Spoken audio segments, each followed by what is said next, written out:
I am live according to the indicator on the screen. Yo, and I am dressed up for it is Formal Friday.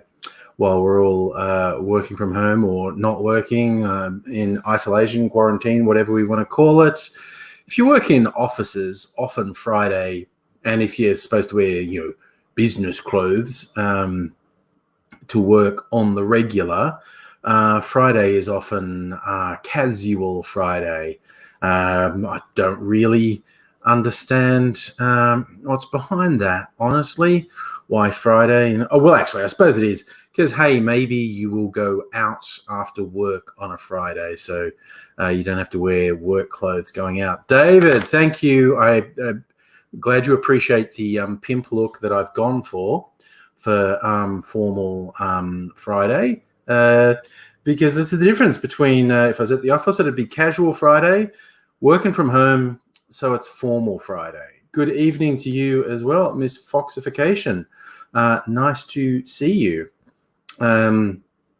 So, yes, I dug the most clashing tie I could get out of my collection. Pimpacy. When I wear this hat, particularly if I wear dark clothes as well, like because my business clothes are often dark. Yes, because Dave and I live in the Jewish part of town. I often get folk think I'm Jewish, particularly Hanukkah. There's these guys who are going around the neighborhood where I am in Caulfield, basically proselytizing, and they didn't recognize me, so they wanted to draw me into the fold. They were mildly disappointed when I had to tell them I wasn't actually Jewish. So, but they still gave me Hanukkah candles and a little Hanukkah candelabra. It wasn't really a candelabra. It was this weird little sheet metal thing with spaces. Technically, it's a candelabra if you can put candles in it, I guess. It's just not what I would call a candelabra. But yes, I'm dressing up for Formal Friday. This is a bit warm, actually. I feel like maybe I'll open the door behind me. I'll just have to remember to shut it at the end of the night and let some cooler air in because I'm wearing a couple of layers here.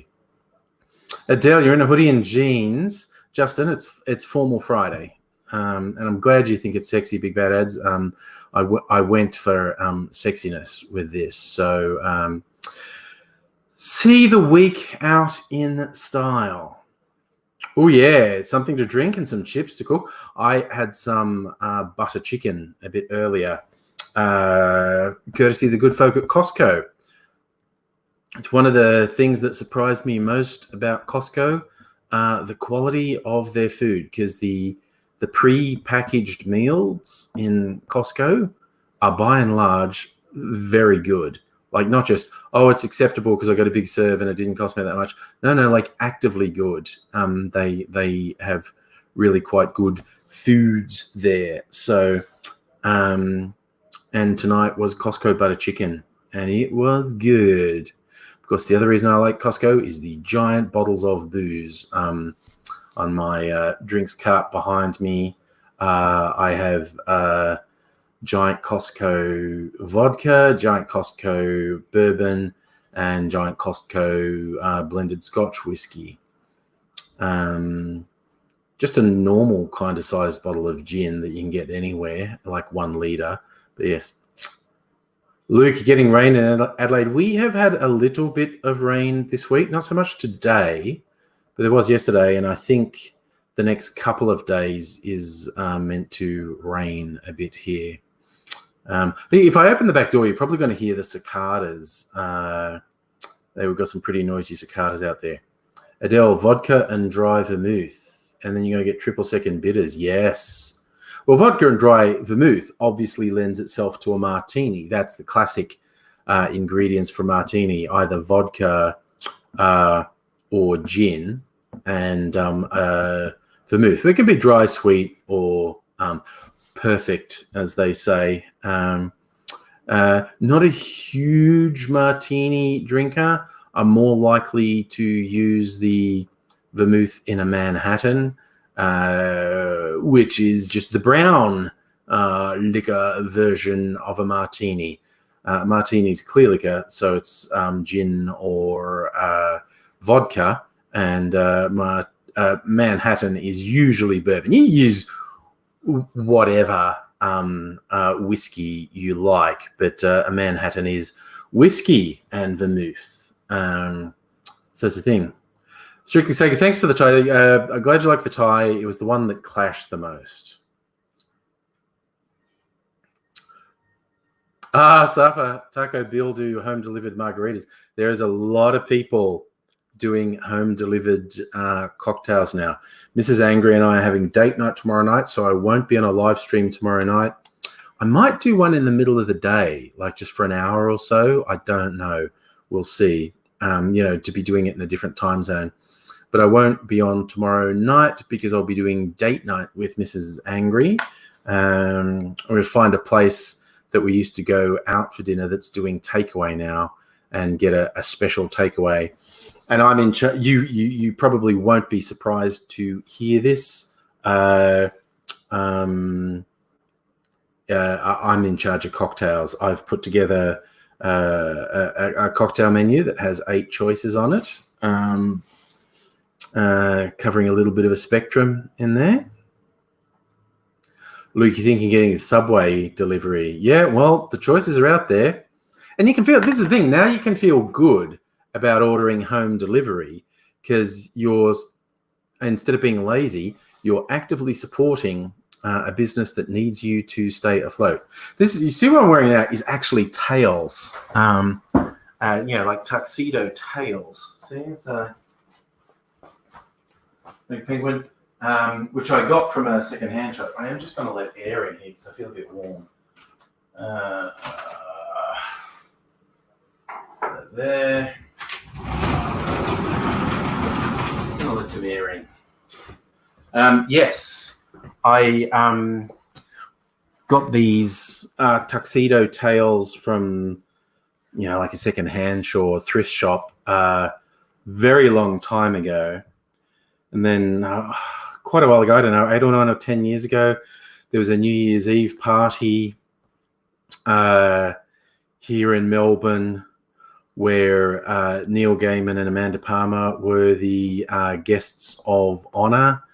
And Neil Gaiman being my favorite writer, I bought VIP tickets so I could have a backstage meet and greet and video of it on my YouTube channel, actually. And the theme was, I think it was trash glam. So you had to wear something trashy and glam. And I'd had these tails sitting in my cupboard for years ago. I don't know, I thought it'd be a fun thing to wear sometimes, and they almost never come out. And I thought, fuck it, I'll just butcher them. So you can see I've painted them with glitter. There's a lot of glitter. I'm very shiny tonight. A lot of glitter on tonight. Which some people say, oh no, you ruined them. I go, yeah, but I never wore them. I've worn them at least as many times covered in glitter as I did prior to cover them in glitter. So this is my slightly tongue-in-cheek formal Friday, I guess. By slightly, I mean extreme. Like I haven't worked in a place where I've had to wear ties for a long time. But back in the 90s, it was pretty common to have to wear ties in an office setting. And I hate ties. So I was getting all these wacky character ties. I have a lot of them. I have dozens of them. And I never threw them out. They're all just like hanging in the cupboard. This paisley shirt is a shirt I unironically like. Don't know if you hear the wind. The wind's rushing through the leaves outside. I don't think the mic will pick it up. Maybe it will. But now the fridge bloody compressors have started. You can probably hear those. The wind is a nice noise. But yes, that's what I'm hoping will cool me down because I'm actually wearing a couple layers. It's not particularly warm, but it's not particularly cool. So if I get a bit of breeze, will cool me down. Now, cocktails, because it's Friday night, because I'm not fucking around. I'm going to get straight into cocktails, honestly. And going back to the website I was looking at last night, theliquor.com. What was the collection called? 11 World Whiskey Cocktails. Let me see. They always do these little articles, and I'm on their mailing list because they have some good recipes. So I don't mind getting email daily from them because they have some good recipes. And they always give them headings like 11 whiskey cocktails to drink in bars now. There's 2 variations of that. 11 new takes on the old-fashioned. 11 best fizzy waters for your highball. 13 best Canadian. Here it is, 11 world whiskey. This was in my mail the other day. And there were a couple of good recipes. I made one last night that turned out to be very good. I adapted one they had called a white summer Sazerac. That could easily become one of my favorites. My variation, call it a cherry summer Sazerac. It was good. What was it, Rocky Manhattan? Peach whiskey. I don't have any peach whiskey. Don't want green tea. Was it nail in the coffin? There was another one I wanted to try. Don't want to do a hot toddy. Crybaby has turmeric. Calvados Benedictine. It might have been that one and not worry so much about the turmeric bitters because I don't have turmeric bitters. A Washington apple, sour apple schnapps. I don't have that. The Commander-in-Chief. Irish whiskey, brandies, Verjus Blanc, Paris. I actually have a little bit of passion fruit syrup I could use up. The Longshoreman, Rye, Averna, Amaro, Punta Mez. I think I've had that and it's good. Isaiah Reinders, dark and ginger beer. Fuck ginger beer. I don't like ginger beer. Justin, you're a private school kid, so you know how annoying ties are. I was a Catholic school kid, which is technically a private school because it's not a state school, but it wasn't like a boarding school or anything. But they had pretty strict rules with ties. In fact, I grew up in a town where over summer it was regularly over 40 Celsius. It was over 35 Celsius in summer as often as not. And sure, you do get 6 weeks off in summer, but late in the year and then earlier in the new year is still hot as fuck. Hot, like you'd be sitting there because we didn't have air conditioning. Wasn't flash school, and it's just like you're just sitting still and just sweat dripping off you because of how hot it was. And when I went into year 7, my first year of high school, that was the first year they relaxed the rule of forcing the boys to wear a tie all year round. We only had to wear it in the winter term. In the summer terms, we didn't have to wear a tie. Just imagine having a tie done up to here when it's 40 Celsius. Jesus. This fucks occasion. At least I don't have to wear a bra. How do you know what I've got on under here?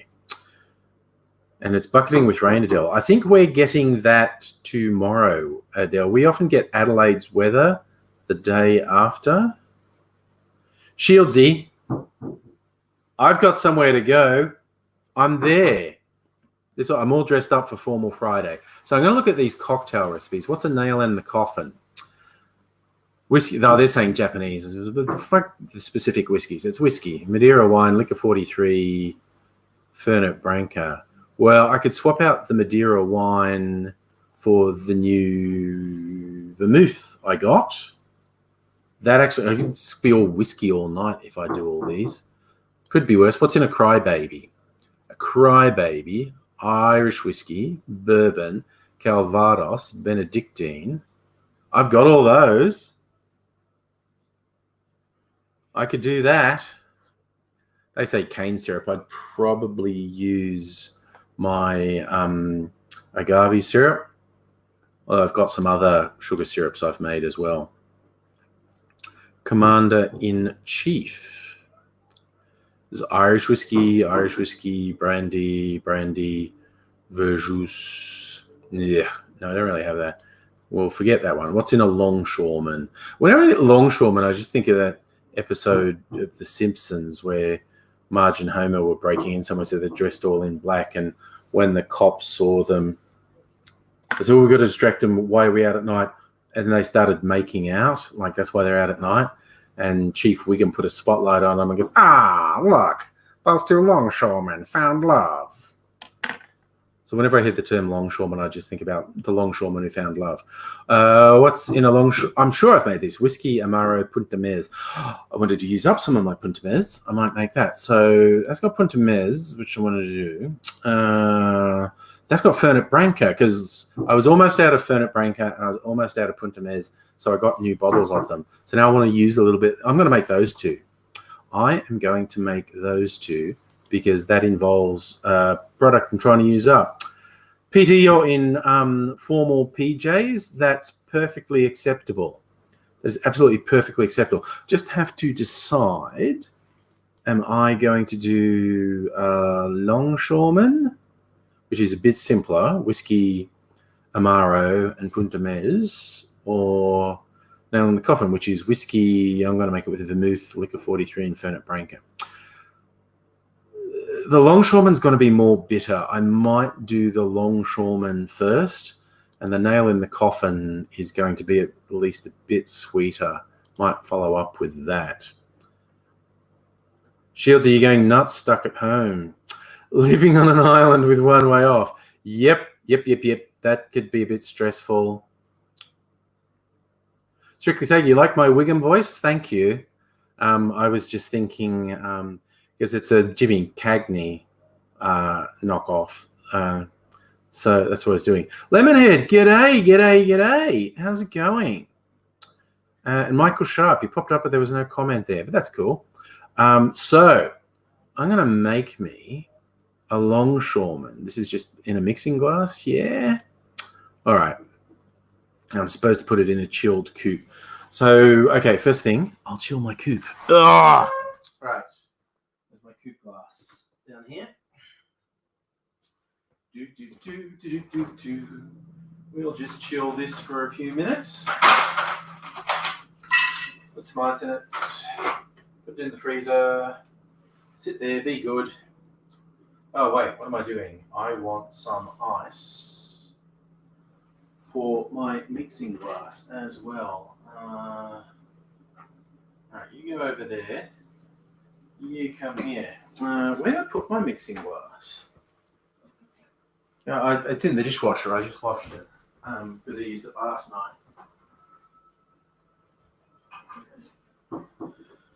And because I'm a domestic goddess and bloody putting stuff in the dishwasher every day. Right, so ice in the mixing glass. Ice back in the freezer. Coupe glass in the freezer. We'll just have that chilling for a minute or two while I get organised. So, we want Amaro. I've already forgotten. Is it Amaro? Is it Fernet Branca or Punta Mez? Punta Mez. Okay. Punta Mez, almost empty. And rye. Okay. Old turkey rye. Running low on rye. Maybe I'll have to go out and get some rye whiskey. Maybe some overproof. I'm going to find somewhere that does overproof rye whiskey. It's very expensive. Once you get into overproof, it's very expensive. Okay, rye whiskey. Ooh, that's not shy. 2 ounces of the rye whiskey. 2 ounces? Thought so. Yeah, all right. Rye whiskey, a little bit of spice in the rye. compared to bourbon. All right, Amaro whiskey. How much Amaro are we putting in? Half an ounce. Half an ounce of Amaro, half an ounce of Punta Mez. It's a dark Amaro. Not all Amaros are this dark, but this one's fairly dark. Amaro is apparently just Italian for bitter. And Punta Mez, which is kind of, it's halfway between a vermouth and an Amaro. It's going to be a dark drink, a very brown drink. And it says to do a flamed orange peel garnish, which I don't have, but I might just put a bit of fruit bitters in there. What do I want? Cranberry? No, I've got a lime bitters over here. Try and find it. What's this one? Finger lime, that's the one. Just going to give it the contrast, the bitter and spice notes, little fruity note in there as well. Just a bit. Where's my stirring spoon? There it is. There it is. I had it handy. My stirring spoon. All right. Warlord King, would it be funny tomorrow? No people in the street, not even Woolworths calls. That'd be a bit weird. Yeah. Yeah, Shieldsy, everyone's doing live streams. Peter, I'm trying not to panic buy. Just going like, I'm slightly low on that, so I'm going to get some more. I'm going to stir this down a bit, I think. You want to chill it and dilute it. Because there's nothing cutting the spirits, really. Yes, Miss Foxigation, there's definitely a lot of people not following the regulations. I actually went out and got emergency dental work. Well, actually, it didn't really qualify as an emergency. One of my fillings fell out, but I went and consulted with the dentist, and there was no one there. Like, oh, geez, that's tangy. Wowzers. That's pretty freaking serious. Yeah, there were no other patients. And this practice, there's normally like 3 or 4 dentists, probably at least 2 or 3 dental hygienists, and at least, 3 or 4 dental assistants and 2 receptionists. And today there was 1 dentist, 1 assistant, and 1 receptionist. And there were no other patients. And I went in, and he had a look. It just as on the back of my front tooth, this filling. And he said, this doesn't really qualify. Like, we've got a list of things that are emergencies. And he said, but you came all the way in. Let's do it. I think, A, he was probably bored. B, wanted to get paid. So he did it. And so I don't have to worry about it getting worse. Sam, you like it? You like it? You're going to crack open some Jameson. Dude, it's a special occasion. Connor, you haven't seen... Well, it's not rubber. It's hard plastic, the grip on the end. Yeah, okay. Got to get my chilled coupe glass out of the freezer. Let's go. Keep the ice. All right. That's nice and frosty. Nice frosty glass. I think my strain is still in the dishwasher. I should have got that when I was over there last time. But here it is now. All is well. Right. Got my strainer. Keep the eyes out. Ooh, it's a very dark drink, this one. Very dark brown. The Amaro and the Punta Mez. All righty. Yes. Oh, you have to at least like, because it's got a really bitter finish on this. They have to like bitter drinks to like this. It's like an acquired taste, I think. I didn't really like bitter drinks before, but I've developed a taste for them. So I actually have a couple of bitter Amaros and aperitifs because they do make a good balance in a drink. So, Shieldsy, when you did mainland shopping 2 days ago, you went on the boat. There was only 20 people on a boat that could take 200 and only 4 people on the bus. I was in the city today to get my tooth fixed, and I took the opportunity to drop in the office because the dentist office is only a block away from where I was working. And I mean, there's a couple of things I left at the office. They're not that important. I might pick them up while they're here. It's literally like a spare drinking glass, a spare pair of glasses, a spare umbrella. And so I had some energy drinks stocked up at work, and I just brought all that home. But I went there, and the floor where I work on is normally, I think, 200 people, certainly over 100 people on the floor. There were nobody there. And all the lights are motion sensor lights. So I got out of the lift and everything was dark. Someone had pulled all the blinds down and it was a little bit overcast. It wasn't pitch black, but it was dim. And it was quite weird. As I walked through the office, lights sort of followed me. Lights came on as I walked around. It was a bit spooky. Nobody at all there. Annette, you're currently in a chat. Good for you. Wow, this is not bad at all. If I was feeling a bit wussy, I might add a sweetener to this, like some sugar syrup or something, or even a fruit liqueur. But it's good to have some difference between drinks, and having one that's a little bit bitter, this is only a little bit bitter, is good.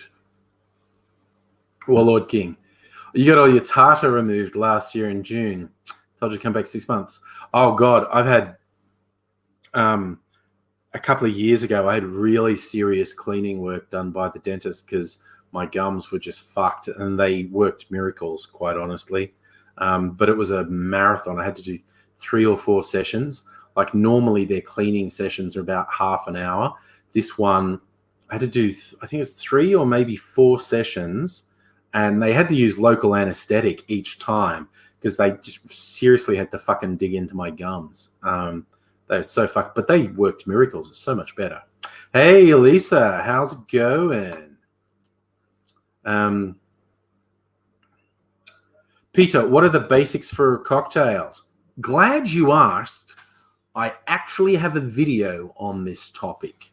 I'm half tempted to do a little watch party and put the video on, but I'll probably just give you the abbreviated version. Essentially, there are 4 cocktails. There are basically 4 styles of cocktails, and you can improvise and riff around that. The 4 cocktails, there is the cocktail, the original cocktail. Oh yeah, actually, Lisa, you can join. I'm going to put the thing out for everyone to join because it's Friday. We should party. But there's the old-fashioned, which these days is usually made with a whiskey, but in the past it wasn't. So the old-fashioned is simply a spirit, a sweetener, and some bitters, and you normally do a spritz of citrus on it. These days, when you get an old-fashioned, it would almost certainly be a whiskey, but in like the 19th century, brandy was common. You can do a rum old-fashioned. You can even do a whiskey or a gin old-fashioned if you want. And you can play around the edges of what else. But the simplest, is the old-fashioned. And then you get, it's like basically the Martini Manhattan thing. That's a spirit and vermouth or an aromatized wine. And there's a whole spectrum of things that basically classify as an aromatized wine or a fortified wine. So you can, vermouth's your guiding light. Vermouth is what it's based on, but there's a lot of things that are kind of like vermouth that you could substitute. Obviously, a martini is usually gin or vodka with the vermouth. Manhattan is a whiskey, usually a bourbon or a rye with vermouth, but you can experiment. You could, hey, try your luck out. What's rum and vermouth like? What's tequila and vermouth like? Again, try your luck. The third one forms the basis of one of my favorite cocktails, the Sidecar. And that's basically a spirit, a fruit liqueur, and a citrus juice. In the case of the Sidecar, it's God, now my brain's not working.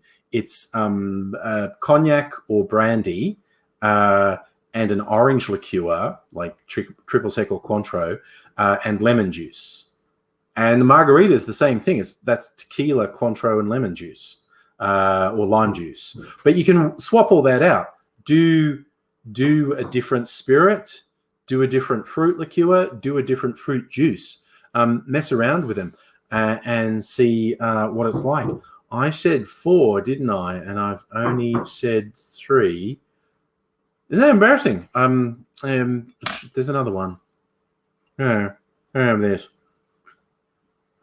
Okay, this, for instance, the Longshoreman. This is a variant of the Manhattan, basically.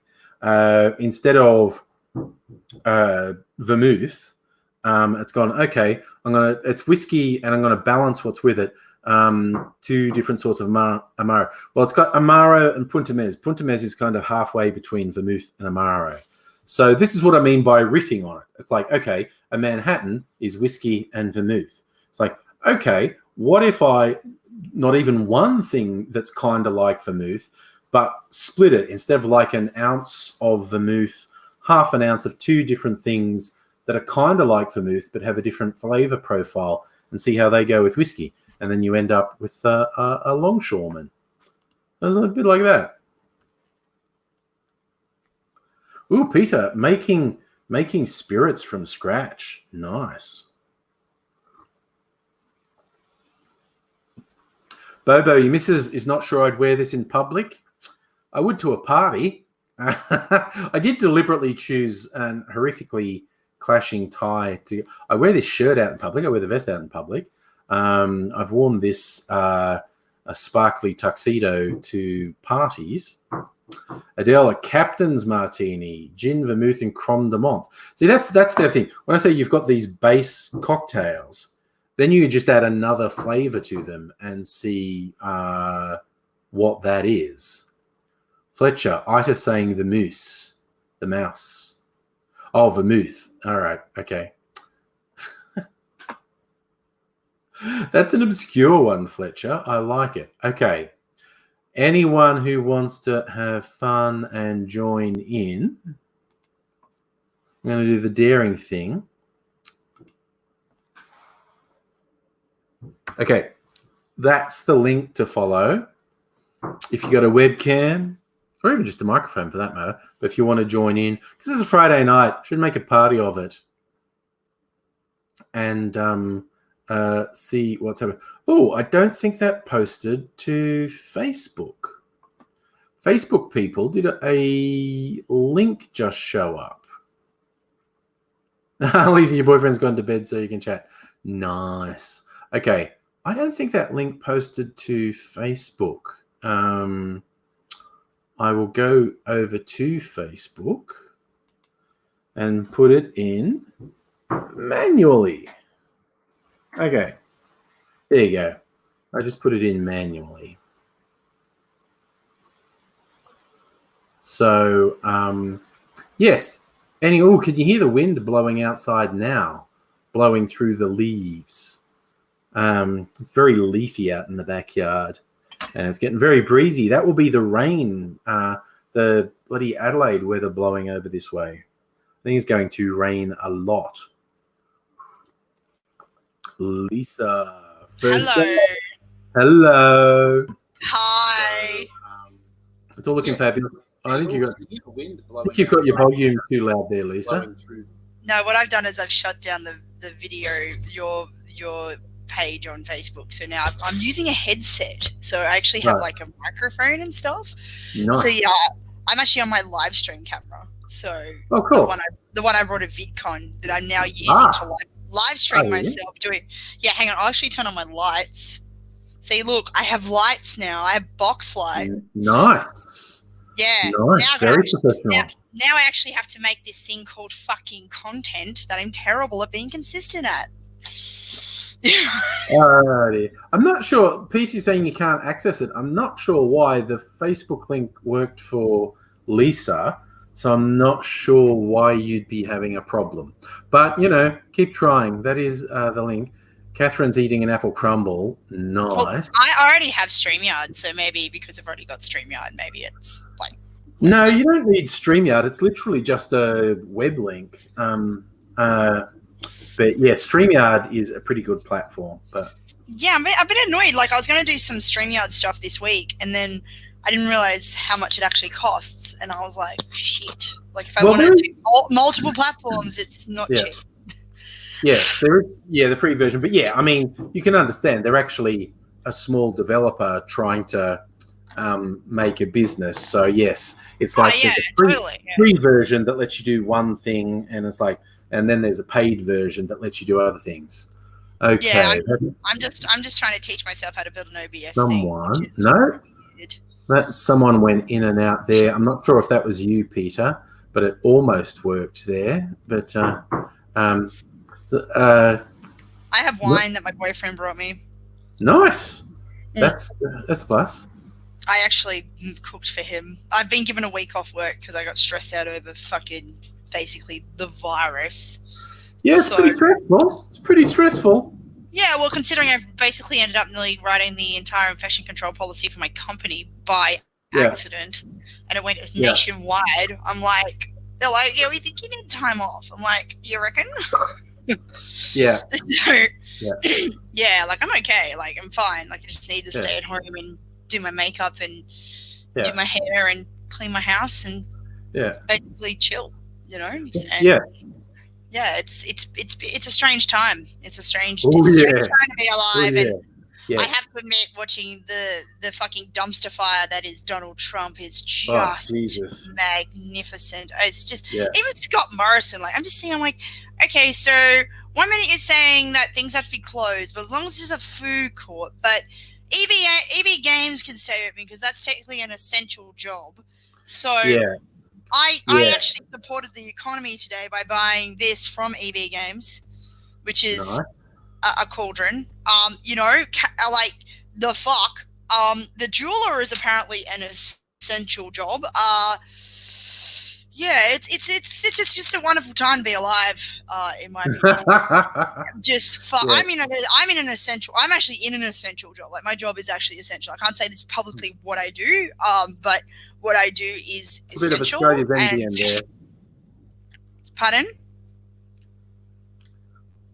There was a little bit of Australia's NBN action there. You froze, okay, now you're out of sync. That's really weird.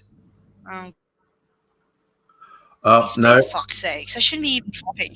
Oh no! What's happened? It sort of keeps dropping out, then coming back, and it's a bit odd. But we'll soldier on. Well, it's all right. It'll clear itself up. But yeah, so this week has been a week of me watching the dumpster fire that is my government. But I have to give Daniel Andrews one thing. He just did an Instagram post that gives me hope. Like it's hilariously funny. He actually created a playlist on Spotify, and it's amazing. And I have to read this out to you because it will give you a giggle. Hi. Hello. Hey, Catherine. So Lisa's just about to read us out an Instagram post from Dan Andrews. So this is what it is, if you can see that. Yeah. So it says, stay home, protect our health system, protect lives. There's 9 songs on here, and it says this: stay at home from Men at Work. Please Go Home by the Rolling Stones. Helps Me Help You by Midnight Oil. Don't Come Around Here No More by Tom Petty. Walk On By Deanna Warwick. Just the Two of Us by Will Smith. Isolation by Joy Division. Don't Stand So Close to Me by Sting. And Hands Clean by Alana Morissette. That's a good playlist. Thank fuck it. We got Daniel Andrews in charge down here. My mum rang me today, and they're on 90-day, I think, isolation up in New South Wales. So it's scary. Like, how are you, Catherine? I'm pretty good, yeah. Yeah, I only went out of the house today. I did some shopping. Yeah. I had not been out since Monday, so I actually went out of the house. Yay! Bought some supplies, bought some juice, bought some alcohol, so... Did you get flour? Yeah, I think I did. Yeah. Yeah. Pardon me. Luke wants to try his webcam and mic. You should definitely, follow the link that I posted. Look, I'll just put it one more time for Shiz and Gigs. But we'll see how that goes. Not sure why it's not working for you, Peter. As you can see, it's working for other people. So it's something weird at your end, I think. But we'll just soldier on. We will. We will. Yes, but what a time to be alive. Like, I mean, we've had major bushfires. Yeah. Scott Morrison won the election. We had major bushfires, and now we've got a pandemic. I think if you do believe in God, I reckon God's trying to fucking wipe the earth.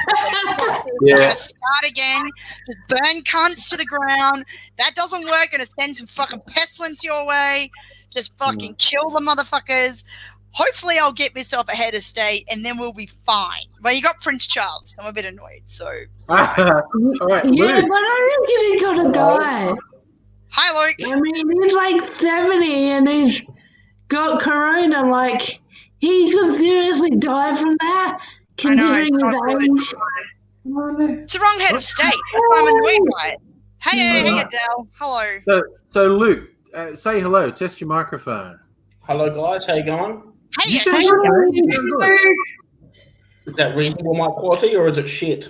No, it's good. It's good. Sounds good. It's amazing. Joe, when did you shave your head? My anxiety's been really bad, so I was pulling my hair out. So when I saw my hairdresser last weekend before they shut, OP's joined, I was like, please shave my head before I end up with patches of hair. Yeah. My hairdresser was open this week. The chick opened. She was like, "Oh, my boss told me to open just to see if we could get any business." There's fuck all over the toner. Yeah. It's just funky. I actually went past the dudes that do my hair and beard trim. I went to see them about 2 weeks ago before I finished work, and they were open today. So So some are still open. Using the chat, Lion Spider, hello. I think Bobo might be right. It's like the first sign of the apocalypse was Trump getting elected. And everything's been weird since then. Hey, the fact that Boris Johnson's in charge of a first world country is fucking whack. Yeah, absolutely. Like, I mean, don't get me wrong. Technically he's kind of a genius because he's done this whole buffoon persona to get what he wants, but he's... It's just scary. Like, I mean, it's scary. Yeah, no, he's a piece of work. I mean, that's how Trump won. Like, no one thought he was going to win. And I can see that. I can see that. Yeah. There's a lot of stupid people in the world. Oh, yeah, exactly. He was going to win. Yeah, everyone thought he was stupid, and everyone thought, oh, yeah, he'll go away. And then he won the Republican candidacy, and then we're like, okay, don't worry, Hillary will get him. And then suddenly it's like, oh, fuck, Trump's president. Yeah. Hang on, my cat is trying to pull the poster off the kitchen bench. Actually, he'll get back in. I think that's the problem. I think he will too. I think that's the most likely outcome. Because if you look at history, like, they don't ever change leaders in a time of crisis. So, I mean, the whole thing is that unless someone shoots that prick, which is a shame. Why are the Americans? They're so good at shooting people. Why the fuck can't they shoot him? In my opinion, I've learned from so many other presidents getting shot, though. I know, they love taking pot shots at the Kennedys, right? Yeah. But the Kennedys actually want to change, whereas Trump just wants to destroy everything, so... Yeah. Look, the whole thing is that we got Cheeto Jesus in charge, we've got some fuckwit with a bowl haircut, and we got scummos. Like, come on, do we have any hope? No. Yeah. No. Like, thank God Canada has Macron, but unfortunately he's a racist. And then you've got the only decent leader is Jacinda Ardern. Yeah, from New Zealand, right? Yeah, she's not bad. I like That's her. what I'm like. The only decent leader we have is Jacinda Ardern, in charge of the tiniest country out. Yeah, exactly. She's just like, fuck it, we'll just stop everything, just shut shit down. The only thing you can go and do is buy food. And the thing about the guy from the UK, he looks like he doesn't take care of himself at all. He's like, look at my hair, it's all messy, blah, blah, blah. And you're like, you wouldn't want that guy running a company, never mind a country. How many you run into the ground with bankruptcy? Like, that's the other thing. People are, he'll fix the economy. How is he going to fix the economy? He can't even make a business last. Yeah. Yeah. No, he inherited his money. He'd be richer if he never did anything with the money he inherited. If he just left it in the bank. Cut on it. Yeah, like he could probably have lived off the interest for his entire life. Yeah. If he didn't take money from the mafia and Russian oligarchs, he'd be living on the street. So he's been bankrupt a couple times, and the only reason he's still going is because he takes money from criminals. I remember before he was elected, I watched this doco about him, like his entire life up until that point, and I'm like, and you want this guy to run a country? Yeah. Well, I'm more worried about the fact that we got fucking basically the Antichrist incarnate fucking scummer running the country who hangs out with a fucking pedophile protector and some weird cult called QAnon. Yeah. Like, I mean, we're fucked. Yes. Like, according to him, churches are places of work. Look, I do believe there's a God, but even God would say, shut this shit down. Like, no, you can do a live stream at home and people can watch it on TV. Like, everyone's been watching at 6 a.m. on a Sunday morning. Hillsong literally have a TV channel. They don't need people going there. They can just do it all on their TV channel, and I'm sure that they can afford to get the internet to do an online system, but then they can't get all the cash in. They don't pay taxes like fucking Hillsong. Hello? I mean, most churches nowadays, I went to one once about 5 years ago, where you can actually, instead of the collection plate, you can actually put in your credit card details and do a weekly deduction to give to the church. Oh my goodness. The world is going to shit, everyone. Seriously. Yeah.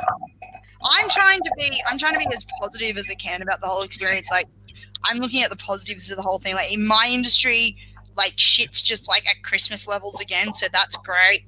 I have a job, I have income. My boyfriend is basically here every night, so that's amazing. Yeah, like, I mean, I'm looking at it going, I reckon for like a lot of people working offices and stuff, and the fact that now they have to work from home, I reckon it's going to force a lot of really good change, like especially for women. Like we'll have choices to work from home or work in the office, and like I think a lot of women would say, but I want to stay at home with my kids and work from home. I don't want to fucking go to the office and spend 60% of my wage on childcare. That's stupid. Yeah. Yeah. I think that's a real positive to come out of this. Like, people say, "Nah, fuck this. I'm not putting my kid in some fucking childcare center with a bunch of strangers. I'm gonna stay at home and work on the computer."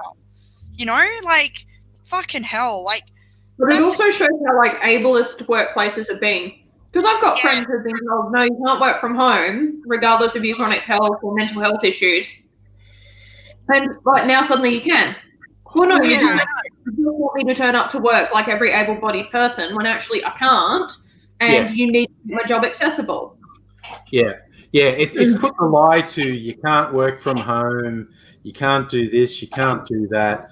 Hopefully we see some permanent changes come out of it. I think we will. I think we'll see a lot of permanent change. Like, I think a lot of people are going to sit back and go, hang on, why didn't we think of this earlier? Like, especially like a lot of people that rely on grandparents and stuff to look after kids. It's like, hang on, I got an office job. I can stay at home with my children. My husband can go to work, or if they both have jobs that require that, and then they can both stay at home. And I think if anything, like, Like delivery services will increase. Like I think a lot of like antisocial behavior in children will actually stop because they'll actually have a parent at home. Yeah. You know what I mean? Like they feel supported. Like, and I think it's something that needs to change. And like, especially with people with mental health issues and stuff, like especially for schools. Yeah. Like I got a friend whose daughter's 12 and she has anxiety. And it's like, hang on, like, why can't you do school at home? Like, why do you have to fucking go to school? You know? Yeah. And not only technology new, we've had this around all this live streaming and video conferencing to a certain extent for like 5-10 years, but we've never used it to the amount we have lately. And all we've got to do is make sure that those systems aren't corrupted, like the rumors I've been hearing about Zoom lately. Zoom is very insecure. It's actually quite a bad idea to use Zoom. My work has everyone's saying we want to use Zoom, and my work has explicitly said Zoom is basically malware. It's basically spyware. Really? It's incredibly insecure. There are an enormous number of problems with Zoom. What about House Party? House Party? House Party's been had some media about it. But basically, look, for personal use, it's probably fine. But for enterprise corporate use, very bad idea thing. And I'm just going to change the subject slightly to say this is a good drink. Cheers. This is a nail in the coffin. Yeah, pour one out, Luke. Cider for Luke, I think, or is that a beer or a cider? Okay. Coke's a good one, Luke. Does it have a name on it? No, it doesn't. I looked before. You looked the one that says Luke. This is called a nail in the coffin. It's whiskey. I use blended Scotch, vermouth. They said Madeira wine, but I don't have that, so I used vermouth. Liquor 43, which is a vanilla honey liqueur. Fernet Branca, which is a slightly unusual sort of cross between vermouth and Amaro. It's a very custom one, and it's fucking good. The other one, the Longshoreman one, was not bad, but this one's actively good. I like this one. I think this one that I made a little bit too minty, which I didn't think would be a statement I'd ever make, because I love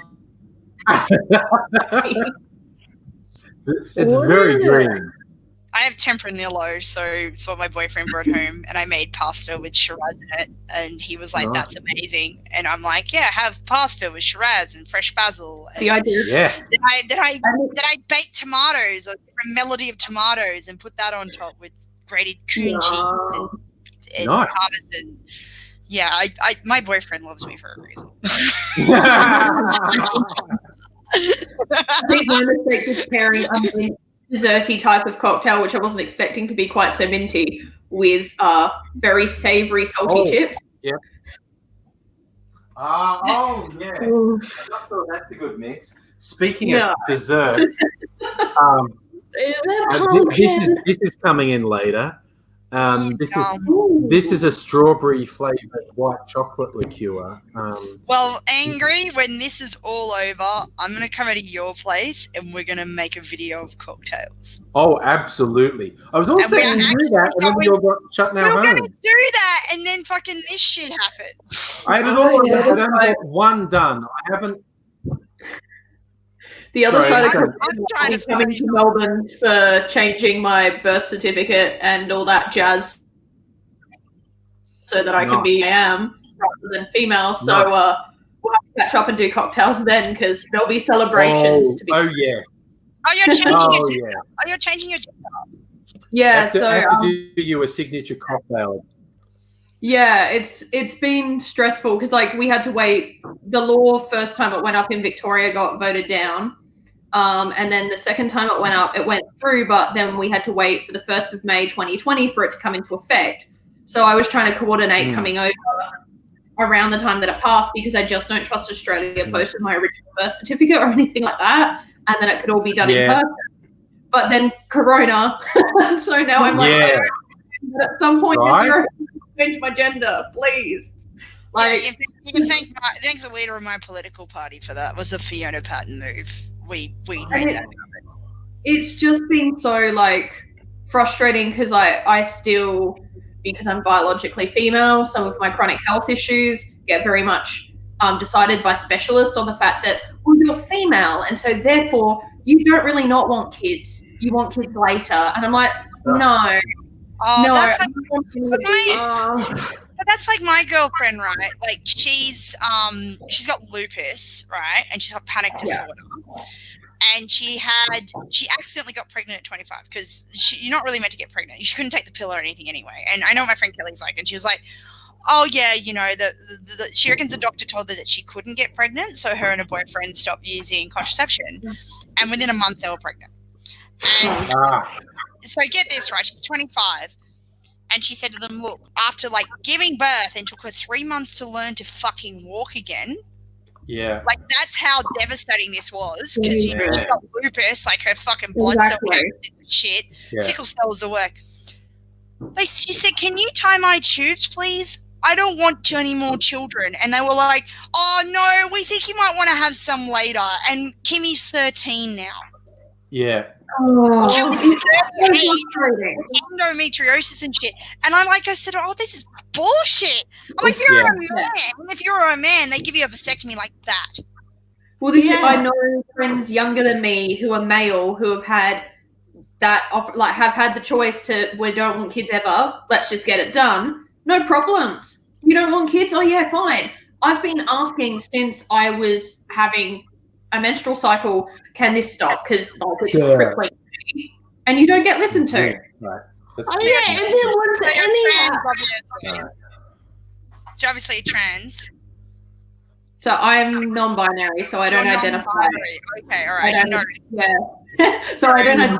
It's under the trans umbrella, but yeah, I don't identify as specifically female. And it's really dysphoric to go through something that doesn't meet your gender. Yeah, that would be hard. That'd be really hard. I just say to them, look, if you don't do it, I'm going to go and find a fucking doctor that will. Like, just go and find someone that will. Like, just keep gone to so many specialists, and I'm who's supposed to be the most accepting at the moment, and I'm still like, but I don't want kids. Oh, but you could change your mind. Yeah, I could, but I haven't for 22 years since I figured out how kids were a whole thing, and I was like, nope. Haven't changed my mind since I was 6, so probably not gonna. And if I do, I could adopt or foster. Like, adoption's very hard, but yeah, it is possible. But I know where you're coming from. Like, I mean, I'm biologically female. I identify as female. I have friends, and my friend Kelly is biologically female, Aboriginal woman too. Just to kick that in, and it's like I don't want any more kids because I nearly died. Yeah, and they still wouldn't take it out. Like, what it almost fucking killed her, and you're like, no, go risk that again. You might want another one. Oh, yeah, sure. It took you like nearly a year to rehab back to normality after like destroying your body. You know, like it's fucking. If it was any other medical condition, they would work out to say, oh no, don't do that again because that is dangerous. Suddenly, because it's a woman's ability to have a kid, you've always got to give it to them, even though you know it's bad and they don't want it anyway. Well, this is the thing. This is why you need, like, I need to make a video about, like, surrogacy laws in this country. Yeah. Like, surrogacy should be made legal. Like, there's some people out there that have fucking tons of kids, and it's like, if adoption was, I understand why adoption laws are the way they are. Like, Australia has a horrible history of adoption, but like, we're not great at that. We're not great at that. Like, I mean, we used to fucking take kids, basically. We have a bad rap. Let's just say that. We put in the naughty corner for a reason. But I believe now if we reevaluate the system, we do it in a way that makes it easier and it also makes it safer. I think this is something that can happen. It's just a matter of trying to have that conversation with people because it's a delicate conversation. And like, I'm very even though I believe in God, I'm very pro-abortion, like incredibly pro-abortion. And it's like, and I work with a lot of conservative people as well, and they're like, oh, you know, abortion, this and that. And it's like, especially like from men, and it's like, listen here, fuckhead, you're not the one who has to actually lie there and spread your legs and push it out. Oh yeah, none of them done that, but like this week I had new contraceptive implant put in because I literally don't want kids. I'm not with anyone, but I just don't want kids. Yeah, and you should have the right to, you know, if you want to neuter yourself, go right ahead. Yeah. Somehow we can neuter my dog, but we can't neuter us. Yeah. Angry, more drinks, I see. Pardon, what's that? Angry's like, oh, Andrew's going to get him. Hang on, I'm going to go and grab my boys. Yeah, gang, I'm just letting you go. You go off. I think you were. And then when you decided it's kind of good to move. No, my lad's in here. He's social drinking with some friends in another room, and I promised I'd make him a drink or two. So I was letting you all go to town, and I'm making him a special drink. All right. I hope he doesn't use up too much of your alcohol. No, you have a lot. something a little bit different. Look, when I start making booze with Angry, you guys are going to be like, this is fucking hilarious. It's just, I mean, it's just, I don't know. The world's going to shit right now. Look, being a woman in the 21st century is better than being a woman in the 19th, so we've got to look at the positives of that. Oh, yeah. I mean, at least we have birth control, the right to vote, we can drive, hold jobs, have property, bitch and whinge on the internet about microaggressions and, you know, the little battles we need to win. And we don't have to wear a corset. Predominantly don't have to wear a corset. Like, if you're an able-bodied, cisgendered white woman, you still have inherently a lot more privilege than someone who is in the LGBT community, who's a person of color, or who has any form of disability or mental illness, or any combination of those. And it's really frustrating because it's like, yes, okay, we can look back at the past and be like, well, it's not that bad, but it's like, we still haven't got that far. Like, when you look at, and I know people will say, well, there's not a pay discrepancy. There have been studies that have shown certain to predominantly female-based industries, the pay rates plummet. So when we have evidence of that, and we have evidence of women being put down to throughout their whole lives, and so they don't actually ask for the higher rule. We need any type of caring role, nursing, childcare, aged care, is predominantly done by women, and they always get paid less. I was a nurse for 10 years, and I drive trucks now, and I make more money driving a truck than I did being a nurse. Exactly. Wow. That's what blows my mind. Like, I still have a registration, and I'm like, my manager stands there and goes, will you ever go back to nursing? I said, you've got to be kidding me, right? I can do overtime here and make more money than I ever did on a ward. Like, not going to lie with that at all. Not going to argue. And yes, the minorities groups, I'm not going to argue with that at all. That is really, that is a battle that we need to keep fighting. And, you know, you need allies in that. And hi, I'm there for you. And I get that. And, you know, but what I'm trying to do is that I'm trying to make it a bit more positive, because this is such a shit time right now.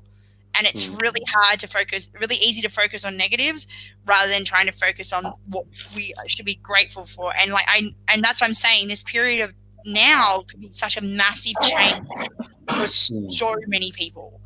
And not just people who are privileged, like anybody who is underprivileged and anybody who's in a minority group. And, you know, like this whole COVID thing could really bring a lot of good change, you know, but it depends on how people handle it. Like, I mean, that's why I'm like, we have fucking Cheeto Jesus, Boris Johnson, who basically is Paddington Bear's fucking cousin, Scummo, who's an evangelical shitlord, and I don't know, Winnie the Pooh in charge. Like, fuck, you know, the fact that until we get like better leaders and better governments, like we got to keep fighting that fight. But we need to try and stay positive, because the one thing that I find in a lot of these causes that they do have a tendency to then eat each other alive from within, which is not a good thing. Like, unity is something that is needed. Like, I understand there's a lot of intellectual arguments that need to be had, and I love having those arguments. Don't get me wrong, I do. But it's like,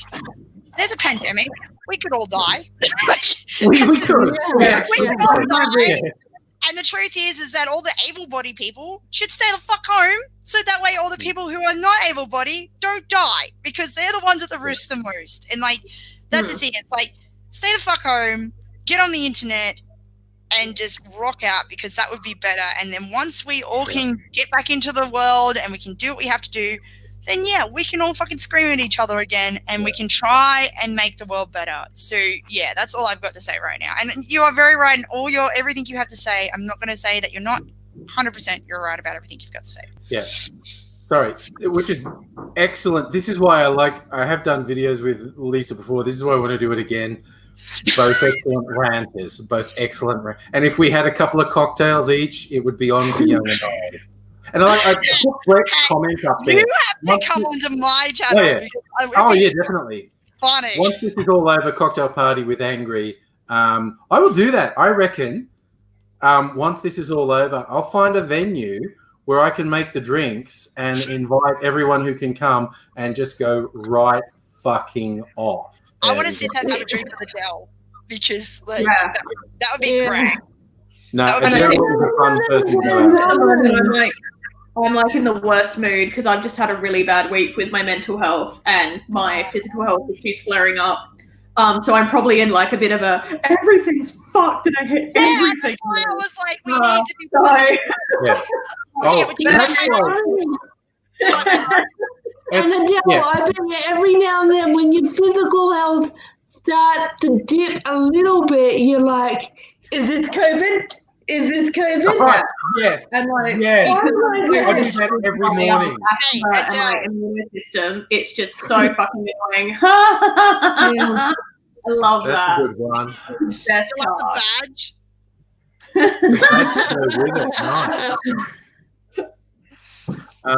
But that's why we have to stay positive, everybody. Yeah, that's why we don't have AZ tonight, because he has some really stressful things going off in the apartment. Yeah. And also, just health generally is messing with his well-being. So he said, I talked to him a bit earlier, and it was like, no, it would be best if I wasn't there because there's too much scope for something to go horribly wrong. So we'll just let shit settle down. Before we do it, what a shitter. I had to go up I love to this book. Oh, I need that book. I'll see if the shop's open. If it's an essential service, I'll get you one. Most of the bookshops are open, or at least doing online orders. So with my local Coles, I was up there and someone like just couldn't get basic, I can't even remember what it was, like something, and just all the shelf was empty and this person was just sitting in the aisle crying, and I was like, are you okay? Is there something I can help you? And they were just like, no, I'm just fine. I'm like, okay, well if you need, I'll just be the next aisle over, like. Yeah. You know what? Most people wouldn't stop and do that, so that makes you a good person.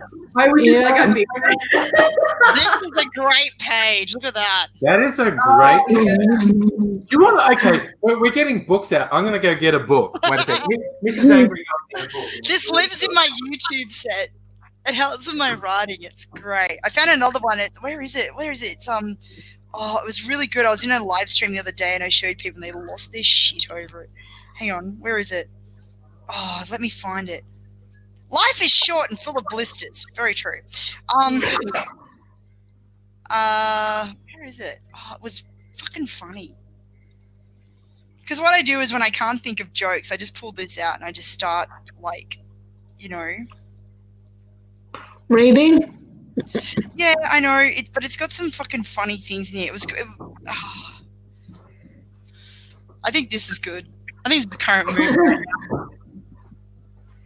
Every now and then you just need a big line of expletives because you're so bloody pissed off. I have to love one of my friends from work who's amazing just sent me a day 7 at home and the dog is looking at me like, see, this is why I chew furniture. Mrs. Angry gave me this book, the Ladybird book of The Meeting. It's like making fun of old kids' books. This is great. Ladybird books for grown-ups. People at work spend a lot of the day in meetings. Meetings are important because they give everyone a chance to talk about work. which is easier than doing it. Like all the meetings used to be emails that are now discussing the company's display stand at the Frankfurt Bathroom Expo. Adam's life is being consumed piece by tiny piece while he pretends to care about taps. And there's a whole thing. This book is really good. I got a random parcel the other day that's not for me in my PO box. I've got to remember to take that back to the post office. Oh, you know, the weirdest thing I ever had with a post office box, many eons ago when I was living in Sydney, I had a post office box in the GPO in Martin Place in Sydney. And as I later found out, randomly, the number box I had was the same number box John Laws, the famous radio person, he had at the North Sydney post office. I got invites to events that were meant for John Laws. It was meant to go to box 1234 North Sydney, but they were sending it to box 1234 GPO, which was me, and I'd be like, should I show up at this event and say I'm John Laws? I'm not sure they believe me. No. Well, I'm going to say that this says exactly what I think of that. Oh, sorry, Darius just came into the chat, wants to know why I'm dressed up. It's Formal Friday, my friend Darius, because normally if I was working in the office, it would be Casual Friday, but I'm working from home, so it's Formal Friday. And Darius is also a fan of the Ladybird book. Mrs. Angry got me a bunch of it. What have we got? We've got one that's the cat, and which is so much our cats. There's one about being a parent. There's one called The Hangover, explaining hangovers to adults, which is pretty good. My favorite. Sorry, Lisa. We should do a video where we make cocktails and we get pissed and we read those books really drunk. Oh yeah. That would be fucking hilarious to watch back in videos. And that would be like, oh my god. Yeah, I'm down for that. Is one of them not to stop drinking? Sorry, what are you doing, Luke? Is one of the cures for a hangover not to stop drinking? Yeah, there's two cures for hangovers. Don't drink at all, and don't stop drinking. That's another one. That's two cures. Weren't we going to do a whole bunch of radio plays? I think I'm going to give it time because I think this has been fun. We've only been doing this for 2 weeks. Like, I've only been doing these nightly streams. What feels like for 2 years is actually longer. We are going to be locked inside for 6 months. Minimum. We are going to go stark fucking raving mad. Already have. Yeah, the radio plays are going to happen. I'm going to find, or anyone else, find some radio play scripts, and we will, we need it to be 3, 4, 5, 6 people, 6 parts, and we are definitely going to do radio plays live. That is a thing that's good. But I think we need to warm up. I think give us about a month to go well and truly stir crazy, and then we'll all be into doing mad shit at that point. Oh yeah. Well, go on. But will it be a drinking game? It's gotta be a drinking game. It takes no provocation for me to drink anyway, so I don't think we're going to go to drinking games. Yeah, well, I've been live streaming myself doing my makeup, and I'm like, I really need to start actually putting political lessons into it as I do it, because I reckon that'd be something people by the way, do you know the history of the Labour Party, and just do a whole makeup look, and I think that'll look really cool. But it's just because I'm an essential service, I won't have as much time as everybody else, so because I have to go to work and pay taxes. Hey, you know that JobKeeper thing that they've got, right? You know what I found out? Yes. They have to take tax out of that. Yeah. Yeah, it's not when it's what is it, $1,500 a week? It's not It's a fortnight. Is it a fortnight? I don't know. I've registered for it because I'm a company. I am both I am both a No, my accountant texted me and said you qualify. Fucking register today. So I've registered, and and the ATO said, okay, you're registered. Stay tuned. We'll contact you. Yeah, making it rain. I've heard it's a bit hit and miss. I've had some friends YouTubers who have had already some shit experiences. One of my friends just immediately was like, I'm going to an MP, and within 24 hours it was fixed. Yeah. That money is for proprietary limited companies or bigger companies that have employees. And that's actually me. I am both a company and an employee. So we'll see. If you can work the system. Ooh. I don't know, but I'm going to find out. And the other question I'm going to ask him is if I can add employees, but it's probably a bit cheeky to start employing people now. But yeah, I don't think it works after the fact. No, I don't think it works after the fact. I'm going to ask, but because they're going to turn around and say you're just employing people to give them money. Well, everybody, look, I'm going to bow out because I'm going to go and snuggle with my boyfriend now because... Ooh, okay. You could always take the webcam in. Hey. Shut up, Andrew. Pleasure to meet all of you. Hi again to Andrew. Thanks for dropping in, Lisa. Bye-bye. Oh, Chicken Sager wants to do 20 questions again. I like that. See you next time, Lisa. Go. Bye. Okay, see you, Lisa. Okay, the rain's just started here. Strictly saying, yeah, that would be a fun thing to do. I'm going to find the 20 questions site. We will. I think let's do it. 20 questions. I'm not sure why. Yeah, no, your Adelaide rain's reached here now, Luke. Yeah. Not far off the expressway, and it's okay. It got bucketed when I went and did the grocery and then stopped. All right, so 20 I'm questions. in the northeast and it's bucketing right now, so yeah. Okay.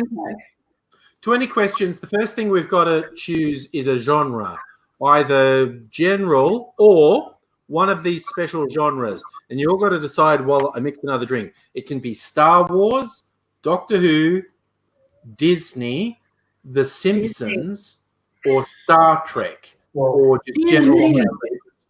Disney, because I know Disney. You like Disney? I think I'm looking for what's this one? I'm going to make another drink. I would have said Simpsons or Disney, one of the two. I think that's two votes for Disney. Disney. Or Mississippi Smash. What's in this? El Presidente. Opie has gotten so crazy already because I've been home 3 days this week with anxiety being bad, and he's just like, "Why are you here? What are you doing?" All right, I am going to make a drink called a lion's tail, and then we're going to. I'll tell you what's in it. First, I'm going to chill my glass because I'm a fucking professional. I'm not just a casual alcoholic. I'm a professional. Fill the glass. All right.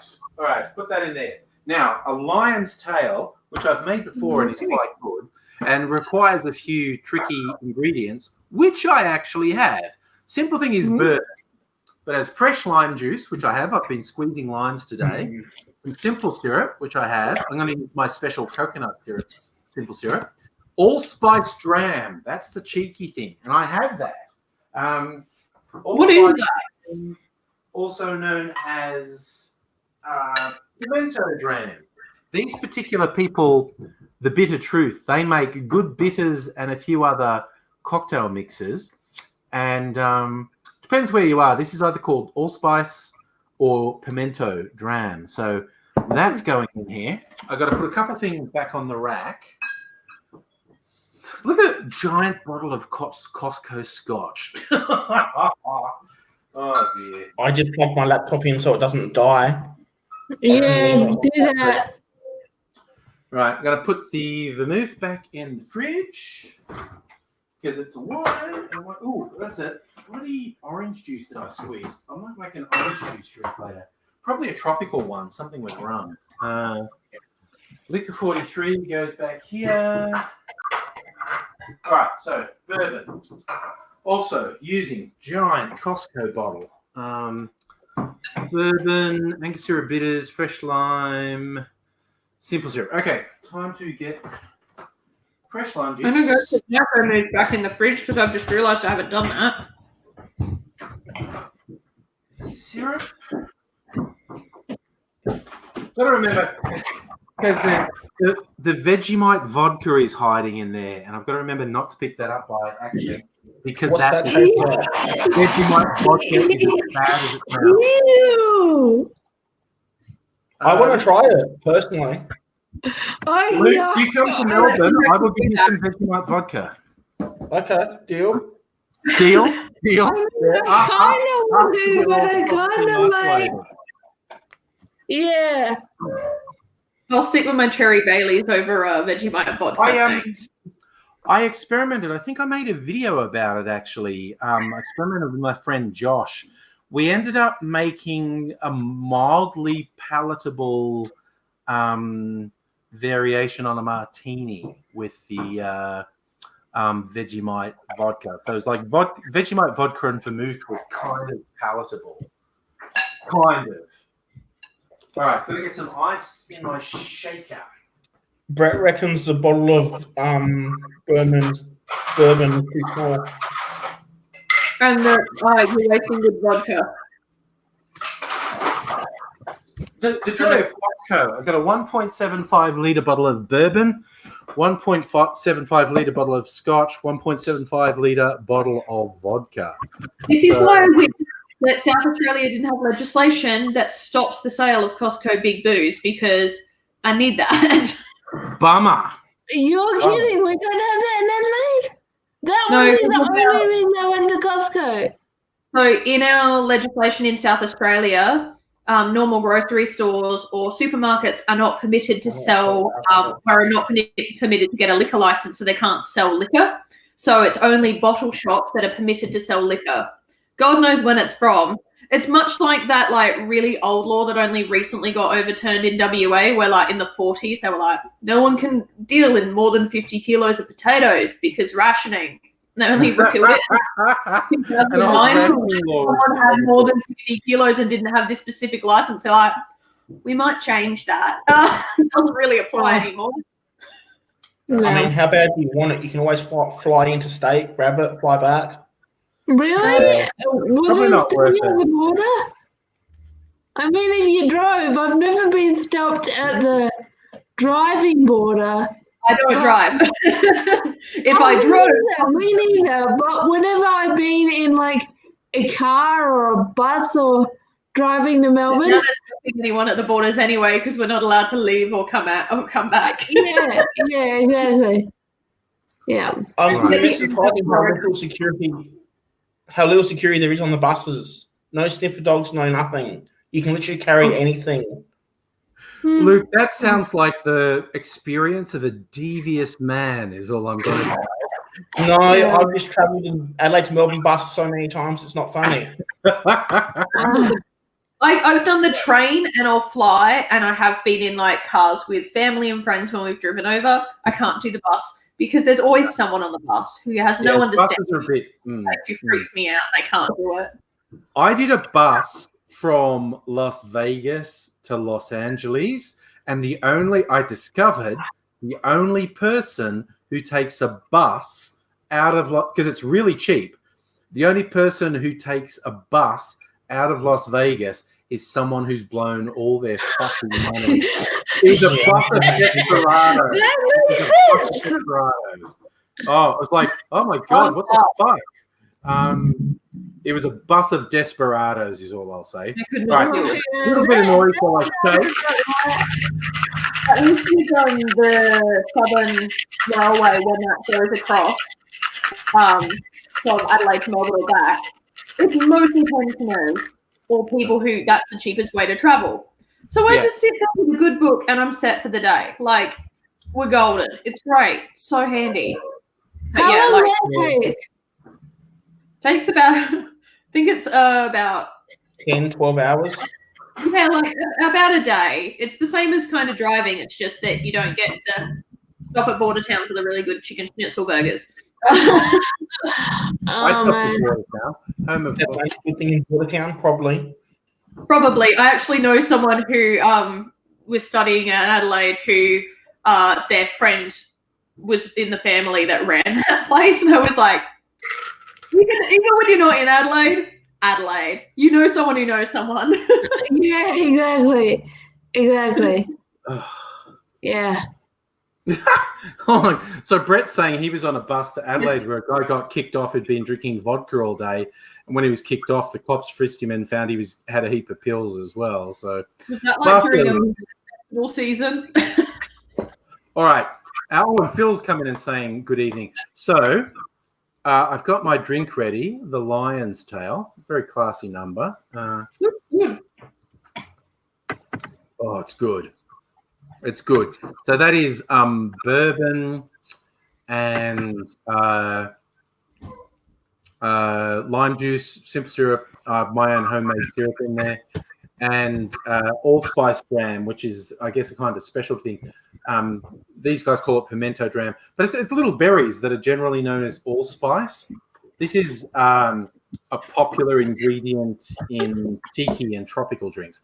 But I believe we came to more or less an agreement. Well, we'll wait for Adele because she knows the Disney. We're going to do Disney. Yeah. I'm just thinking. I hear ice in the background. Adele's getting a drink, so we'll wait for Adele. I'm getting ice cream. Oh, I'm where I'm eating my feelings. Can I help you with something? Or you just look very funny as a mysterious stranger. What is it you want? That door? Why is it driving you crazy? That door just bangs all the time anyway. I'll stick something in there so it doesn't. Okay, you're wrong, and second, I need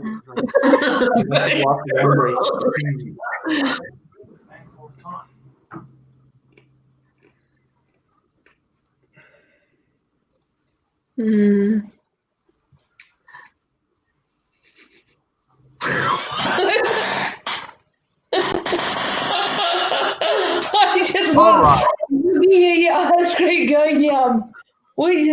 It's wrong because I just had like apple crumble. So Like I'm constantly eating because like the times that I'm on the stream, I'm generally eating. I'm really fine. There's nothing wrong with that. All right, so are we going to do a Disney 20 questions? yeah. All right.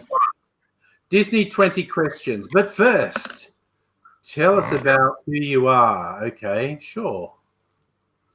Okay, play. So, the first thing, obviously, the first question is this: what are we going to do? Is it a Disney character, place, or thing? Anything from the Disney universe, which is pretty goddamn broad. Okay, which character from the Disney universe is it going to be? Go for something obscure. Oh, Louis, the alligator who plays the jazz trumpet in Princess and the Frog. Ooh. Whoa, okay, so Louis the alligator who plays the trumpet in Princess and the Frog. Yeah, okay. He wants to be Louis Armstrong. Wants to be Louis Armstrong. Okay, let's go. Okay, so is it it's a character?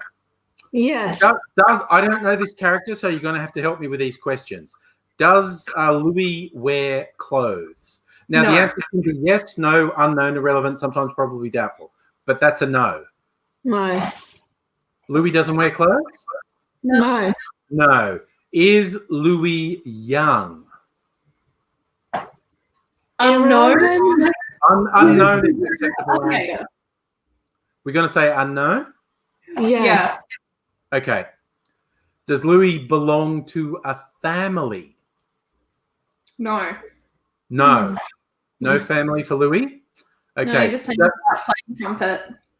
Okay. Does Louis have family friends? Sorry, does Louis have human friends?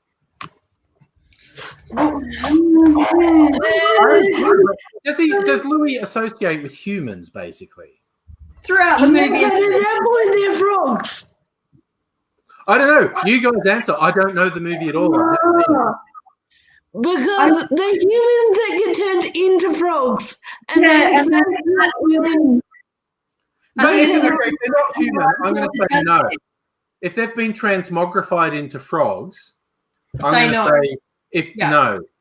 He only hangs out with other animals. Okay. Does Louis weigh more than Donald Duck? I think that would be a yes. Is it terrifying? Is Louis terrifying? No. It's so sweet. Could be yes, no, unknown, irrelevant, sometimes. No. He's just never. No? Okay. No, you play the trumpet. Is it dusty? I don't think Louis would be dusty. No. No? That's weird. Is it hard? Oh my God, that's a weird question. Is Louis hard? No, he's an alligator. No, I think no if he's an alligator. We're going to go with no? No. No. Okay. Does Louis have dark hair? He doesn't have hair. So he has no hair? He's No an hair. alligator. He has no hair. Sorry, yes or no? No. No. Okay. Is he furry? No, he's not furry. No. He's scaly. No. Can it count on friends for help? Yes. Yes? Yeah. Because they help him get onto the boat to play jazz. Does it get into trouble? Does Louis get into trouble? Yeah, because he scares everyone because he's an alligator. Yeah. Is that yes? Yes. Yeah. He gets on the boat and he scares those people. Yep, okay. Does Louis live in the forest? No. No? Are you? Does Louis age? Probably no in the context of the movie. Does Louis live in a house? No. No? Okay. We're up to question 15 already. Does Louis make important decisions? No. No? Very much no. No? Okay. Question 17. Does Louis overindulge? Yes. Yes? Yeah. Yeah, you guys think yes? Okay, cool. Yeah. Yes. Okay, that made a guess, and its first guess is wrong. It says, I'm guessing that it's Heimlich, and I don't even know who Heimlich is. Oh, from the Bug's Life. Yeah. Yeah. Yeah, here's the question in A Bug's Life. All right. Oh, yeah, okay. So wrong. Is it male? Yes. Yes. Yeah. Oh, now it's guessing Cyril Proudbottom, and I don't know who that is either. No. Is it a wild animal? I guess we'd say yes. Yes. Talking about wild animals, when's Yeah. Isaac going to give up? Now, I just blocked them again. Yeah. Yeah. In the chat, dickhead who uses the false usernames. I've just got zero tolerance for that bullshit now. Some sad little loser. He must have been hundreds by now. Yes, Bruce the shark from Finding Nemo. No. No. Doesn't have a beak. I can get that, but No. not quite. Does it have more than two legs? Yes. Yes. Does Louis burst into song? Yes. Yes. He's a musician, of course he does. Is it good at tricks? Is Louis good at tricks? Yes, no, irrelevant sometimes. No, I think irrelevant. Irrelevant? Yeah. Now it's guessing Pumbaa. You suck. That is so wrong. What number is it after? Can it be held in someone's hand? No. No. Guessing it's tuck and roll, which is the bloody pill bugs from Ant's Life. Wrong. No. Guessing it's the pink elephants on parade. Wrong. No. Is it one of these? Lumpy, Pegasus, Hydra, Dumbo, the crocodile from Peter Pan. So that's halfway there. Urchin, Mr. Ray, Dash, Elliot, Recess, Aladar. No. Okay. How do we spell its name? Louis, so Louis. Louis. Search. Louis from The Little Mermaid, Night Mice for Weekenders, Cars, Bell Rings, Finding Them in Beverly Hill, Up, Brother Bear, Talking Trash, Cinderella. Doesn't even have... try it with an E. Like Louie. Like Louis Armstrong. No, Louis Armstrong was... Well, we confounded it anyway. We absolutely confounded it. So... Yeah, Louis from Princess and the Frog. It's Louis. Oh, really? Okay, well, we'll leave it. Oh, sorry, I'm just going to answer Warlord King in the chat saying, why did I get rid of someone? It's this sad little fuckwit who sets up YouTube channels and puts a fake username and profile picture of a really high-profile YouTuber, and they need to understand that they're a sad, pathetic little fucking loser and need to fuck off. So the instant they pop up now, I just block them because they suck. Oh, yep. Okay, now Strictly Sega wants us to do Scuttle from The Little Mermaid. Which character is Scuttle? I was going to say... He's a seagull. The seagull? Yeah. Okay, the seagull's called Scuttle. Okay. Yeah. So we go Disney again. I was just going to say, if anyone... with the guy who does the voice of Louis in Princess and the Frog, if anyone ever hears like his voice and goes, "What do I know that from?" If you've watched AJ and the Queen, which was really good, he also plays a character Louis in that. Okay, cool. Voice actors, they do so much. All right, so we're doing Scuttle from The Little Mermaid. Does it wear clothes? No, because it's a fucking seagull. Does it make important decisions? Does Scuttle ever make important decisions? No? I would have thought no. Is it perfect for children? I would have thought no. Is Scuttle perfect for children? I would have thought no. Yeah. I mean, it's okay. Or we could say irrelevant or sometimes or... Irrelevant. Irrelevant? Okay. Is it crowded? That makes no fucking sense. No. Does it have a twin? Scuttle doesn't have a twin, does he? No. Can it speak? Yes. Scuttle can speak, yeah? Is it yellow? No. No. White and black. Can it be held in someone's hand? Yeah, I guess so. It's only a seagull. A seagull could sit in your hand. Not really. Do we think that's a yes? No, it never sits in someone's hand in the movie. You couldn't contain the seagull in your hand. So maybe it means that. So if you're thinking, can you contain it in your hand? You definitely can't contain a seagull. Yeah. Okay, we'll say no. Does it have fangs? No. Is it snowy? No. Well, it is white, but yeah. What's your view on Scuttle? Does Scuttle talk a lot? Yes. We think no? Yeah. Yes. Scuttle does talk a lot? Yeah. All right. I'm going to say yes. All right. I'm going to say Scuttle talks a lot. Do they overindulge? It's kind of like no. That's part of that, is it? Yeah, Strictly Sega said Scuttle talks way too much. Okay. Scuttle doesn't overindulge. Is it puffy? I don't think it's puffy, is it? No. No.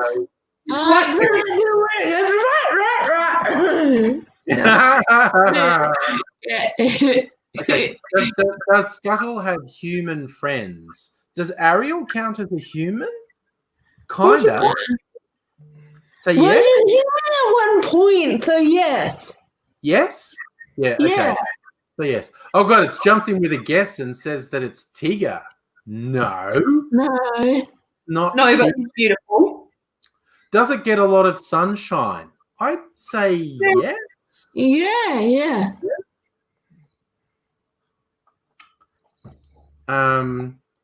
Okay. We're going to say yes, Scuttle gets a lot of sunshine. A guess! Guess it's Scuttle! What? Validation, Strictly Saber. Validation. It actually guessed within 20 questions that it was Scuttle. How many did it take? That was question 19. Wow. God, this is. I do actually find this quite fascinating and amusing. The 20 questions.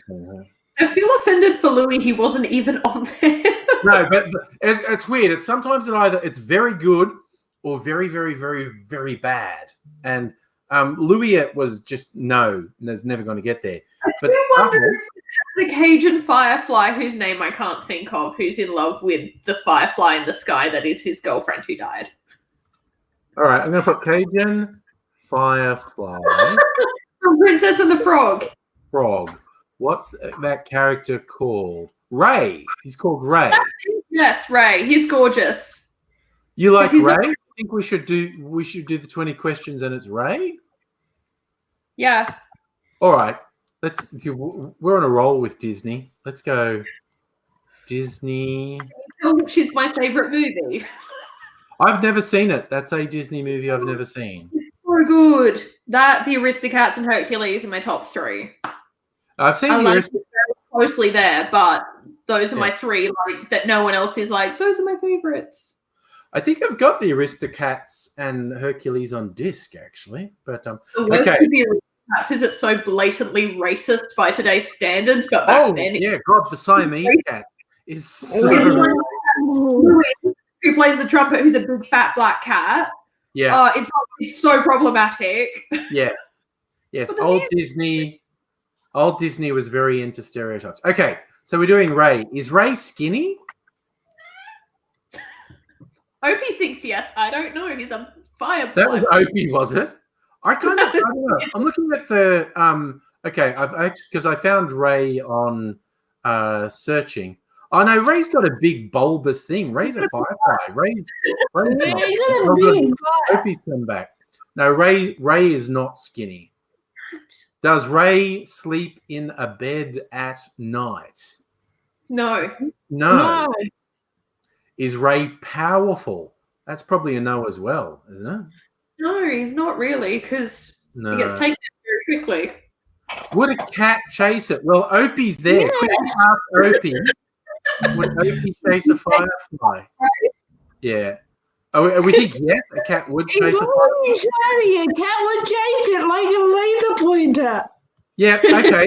Yes. Oh, excellent point, Catherine. Just like a laser pointer. Yes, definitely. Does it have a wand? I don't think Ray has a wand. No. Is Ray good at giving advice? Yes. Yes? He's really good with his advice. He's so on point.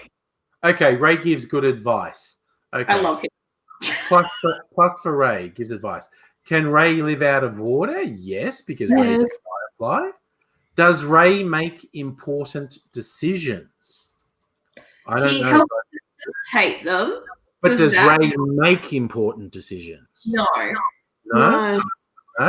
Okay, that's unanimous. No important decisions for Ray.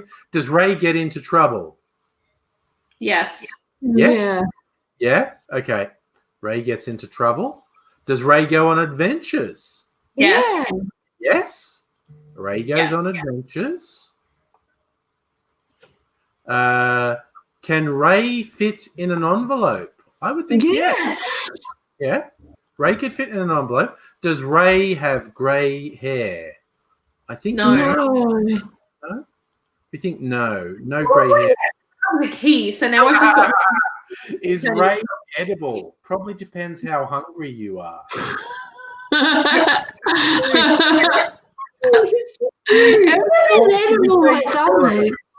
Because you could definitely eat a firefly. It's just not necessarily a good idea. And not when it's a nice firefly. We could say irrelevant or unknown. Irrelevant, maybe. Irrelevant? Yeah. Okay. Does Ray have big ears? Looking at the picture, I'd say no. No big ears on Ray. Does Ray wear clothes? Also a no. So. I thought he wore a jacket. No, I'm looking at the pictures, and no, Ray's not wearing any clothes. Maybe I just created it in my brain. Is Ray tasty? Probably not. Probably not. I think you'd say no. I don't think a firefly would be tasty. Is Ray a wild animal? I guess technically, yes. Yeah. Wild bug. Can Ray run fast? I would go with no. No, he flies more than he runs. He could fly, yes, but I don't think Ray could run fast. That's question 19. So if it's going to fit in the 20 questions, it's going to guess next. Angry. There's two people in chat that want to join, I think, video. Who wants to join? Annette and yes, Annette and Lee. Yeah, no, Annette and Lee are ledgers. Actual real life people. There's the link now. So 20 questions. A guess that it's Flit from Pocahontas. Wrong. I'm wrong. Has it seen a witch? Does Ray see a witch? Oh, does Mama Odie count as a witch? I think so.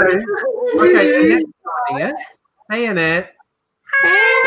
Where's your tiara, Annette? You said you found a tiara.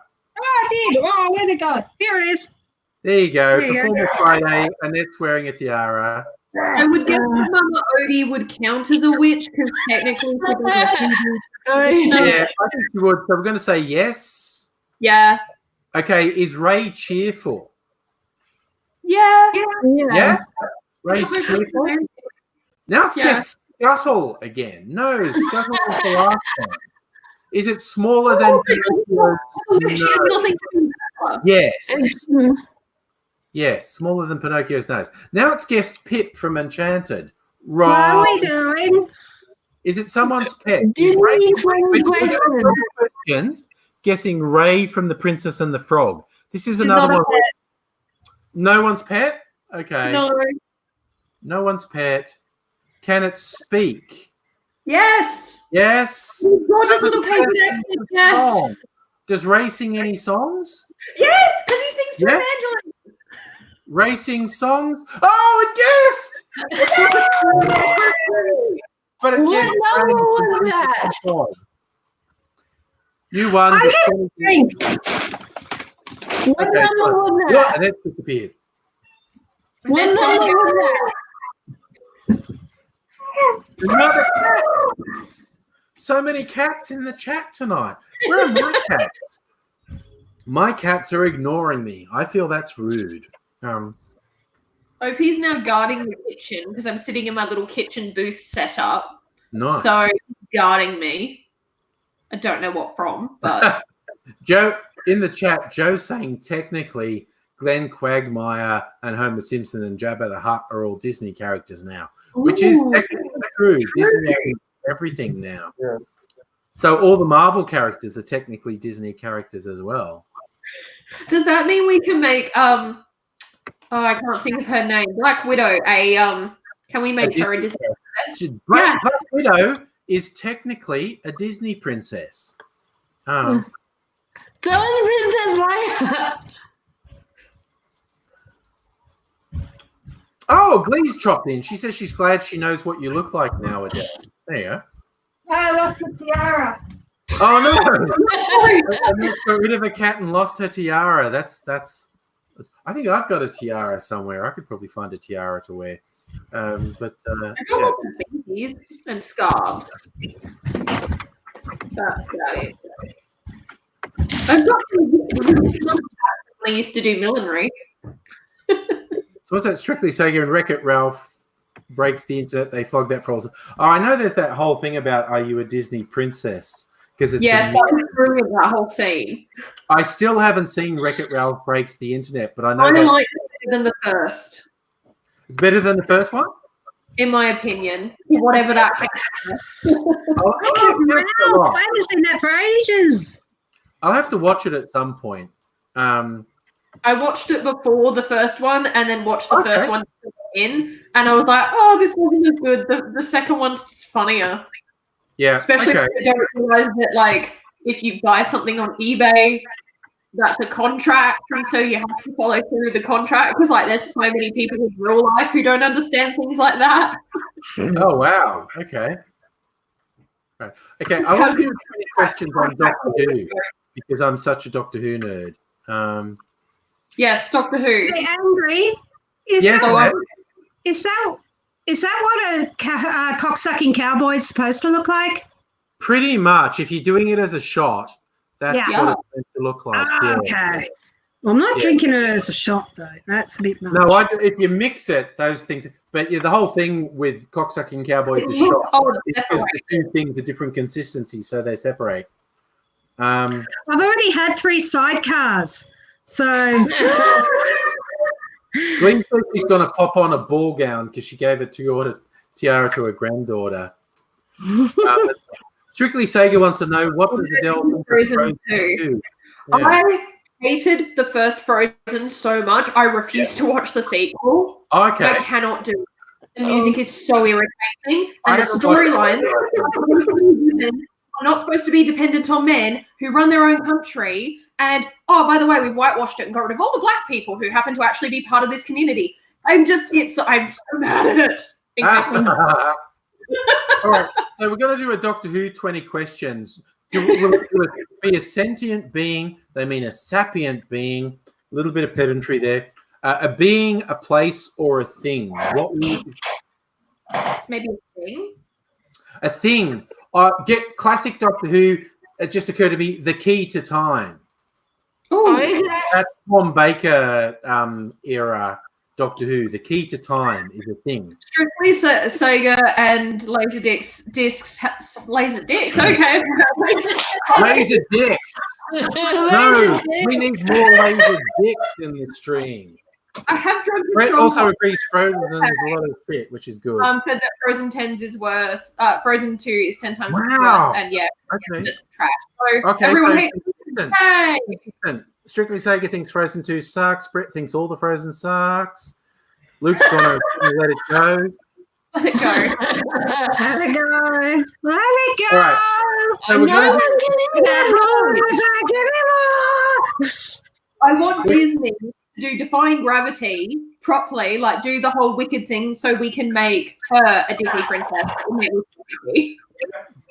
All right, we're going to. Because Adina is not bad, but just Frozen sucks. Yeah. All right, I'm going to go. We're going to do a thing from Doctor Who. It's going to be the key to time.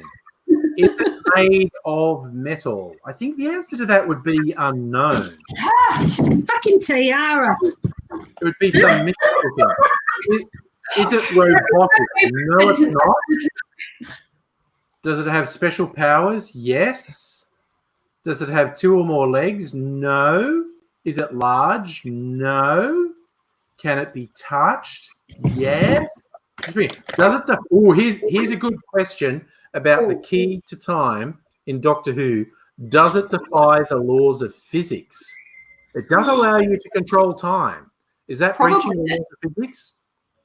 Oh, and high defense. That's metaphysics, so yeah. Oh, yeah, back at work, you're an essential job, my friend. According to the Prime Minister, all jobs are essential. Yes, that is true, Luke. Glee Girl's asking about Tiger King. I listened to the podcast first, which covered more than the Netflix series. So if you want all the information, I do recommend listening to the podcast because there's a whole bunch of stuff they don't cover in the Netflix series. The Netflix series is good, but what annoyed me is they completely misgender Saf, who is a trans male, the entire time. They refer to Saf as female, which is completely disrespectful. I got really pissed off because Saf was out to them, and that should never have happened. Oh, sorry, Lee's backstage. Sorry, dude, Lee, there was out of my sight. Thank you for telling me. Lee's joining us as well. All right, so I'm going to go back to the 20 questions. I think we decided the key to time can defy the laws of physics. Yeah. Did it ever meet Rose Tyler? No. Is it a monstrosity? Oh my God, that's so judgmental. No, it's not a monstrosity. Does it do more harm than good? I think no. For Doctor Who nerds, I think the key to time does not do more harm. From my recollection, no. No. I'm going to say no. I've been out of the Who universe for a little bit. I need to get back in. Does it store or process information? I don't think so. I don't remember it doing that. No, I'm going to say no. Can it be used as a weapon? Well, yes, you can fuck things up with the key to time. You can fuck shit up with that. Yes. Could it be worn? No. Would you like to meet them? Probably not, because it's a bit scary. I don't know. Do you want to meet the key to time? That's a bit... No, like meeting yourself from an alternate reality. Yeah. No, I think it's kind of no, because it's not good. Did it ever cross paths with the 10th Doctor? No. Can it fly? That one was. No. Oh my God! It just went a guess. It just question 17. I'm guessing it's the key to time. Oh my God. That really freaked me out. It always scares you when it gets it right. No, it freaks me out when it just out of the blue goes, I'm guessing. Internet. So, hey, Lee, what have you been up to, buddy? What's happening in Lee world? Well, I got a distinction at uni. That was pretty cool. Sorry, uni? Distinction I got. Oh! Yeah, cheers to Lee getting a distinction. Solid Yay, work. well done. Solid work. I am about to start 2 assignments, so hopefully I'll get around that. Would be nice. Well, the secret to getting it. Defensive Wounds. Sorry, I just want to jump in. Defensive Wounds uploaded a jam his band did on Instagram. Shitty cover Doctor Who. Please send me a link. Please send me a link to your shitty cover of the Doctor Who theme. That's the sort of thing I would love to hear. I would be so down for that. Defensive Wounds, Funny Water, Red, no Coke, no sugar. I'm going to find another drink to make. Actually, what's everyone else doing? It's like COVID-19 from the Sound of Music to Do Re Mi. Okay, that sounds really disturbing, Catherine. Oh, No, it's like all the things you've got to do to avoid COVID-19 to the tune of Do Re Mi from the Sound of Music. Okay. I can't even remember what it's called. I could not. I missed that one.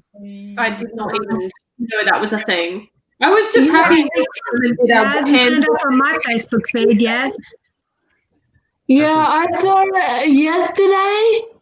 Can't even remember what it's called. Let me look it up. The Cola Nostra. Sorry, you guys keep talking. I'm just looking at potential cocktail recipes. I'm a little distracted. I'm thinking of making a rum drink. Ooh, what have you got to go with it?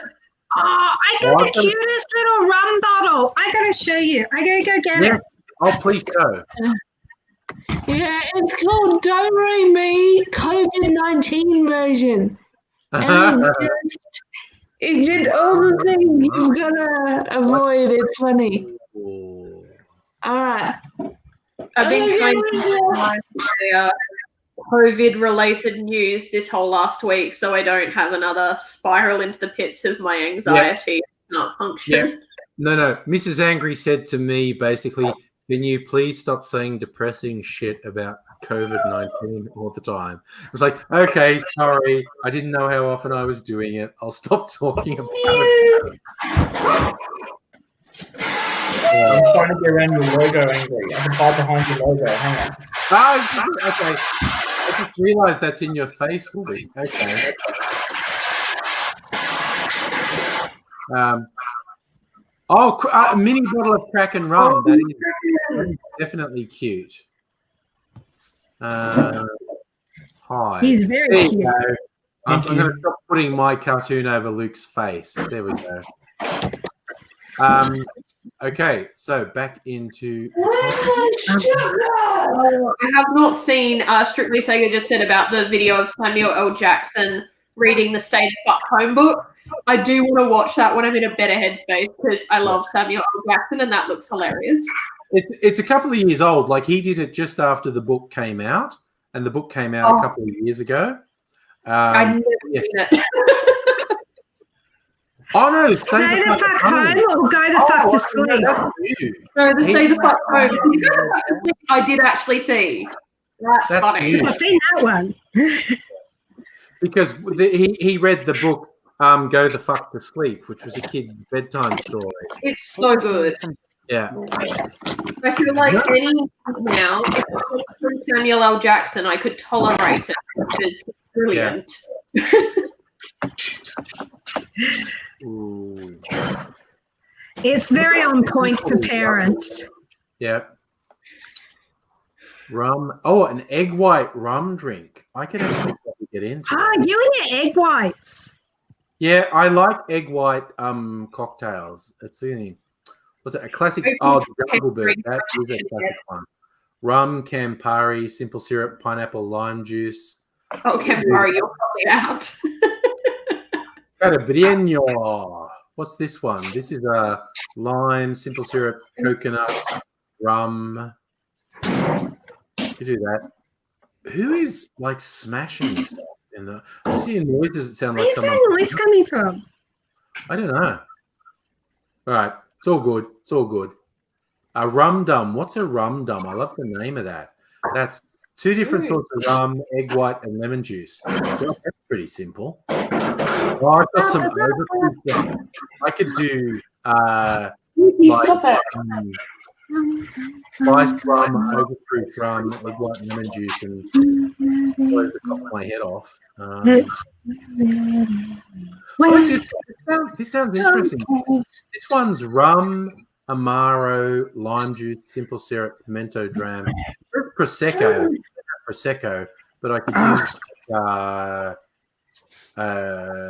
Actually, okay. I'm going to do a taste test on camera. I'll show you a couple of things I got. It's kind of hard to avoid over 15 minutes. Everywhere you look.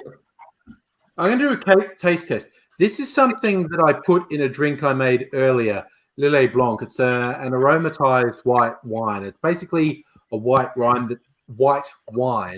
that has fruit and herb infusions in it. It's a listed ingredient in a lot of cocktails, and I've almost run out of it. So I thought I'm going to try something that's supposedly similar, that's in a lot of recipes, and I've never tried this before. I haven't opened this yet, so this is a live on camera testing coming up. This is called Cocchi Americano, and again, this is an aromatized wine, an aperitif. So what does it say about it? Widely recognized as the original Aperitivo Americano, this aromatized wine, invented by Julio Cocchi, has been continuously prepared since 1891 using only natural ingredients such as wine, sugar, extracts of gentian, cinchona, wormwood, bitter, orange peels. Wormwood! It's wormwood's in absinthe. Wormwood make you feel weird. Orange and soda. All right, so I'm going to do a live taste test comparing Lillet Blanc with Americano, Cocchi Americano. Because I've never tried Cocchi Americano. The fridge. So it's just going to be a sip of each, and then I'm going to make something with the Cocchi Americano.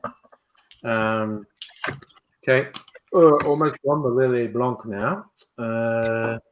Okay, little taste of this straight, which I've actually never done. OP, what are you going to do when you get stuck down the side of the fridge, mate?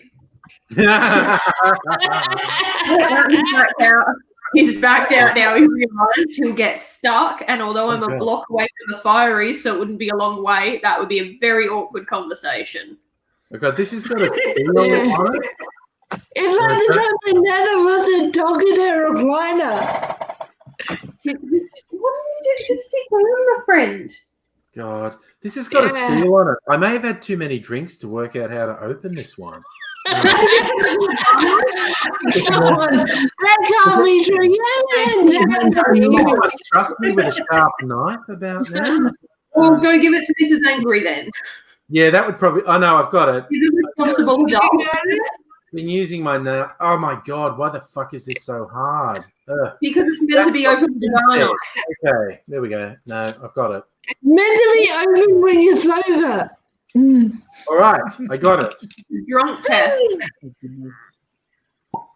Well, that was a nice noise, wasn't it? Like, oh, That was I edifying. love that noise. It's a party noise. That's a party noise. So I'm just going to have a little sip of Coke. one in front of the podcast, not a video. Oh, wow, that's nice. So what's the difference in flavour, do you think? This is better. This is better. But they're both, that's got a little bit of warmth going down as well. What's it called again? This is Cokie Americano.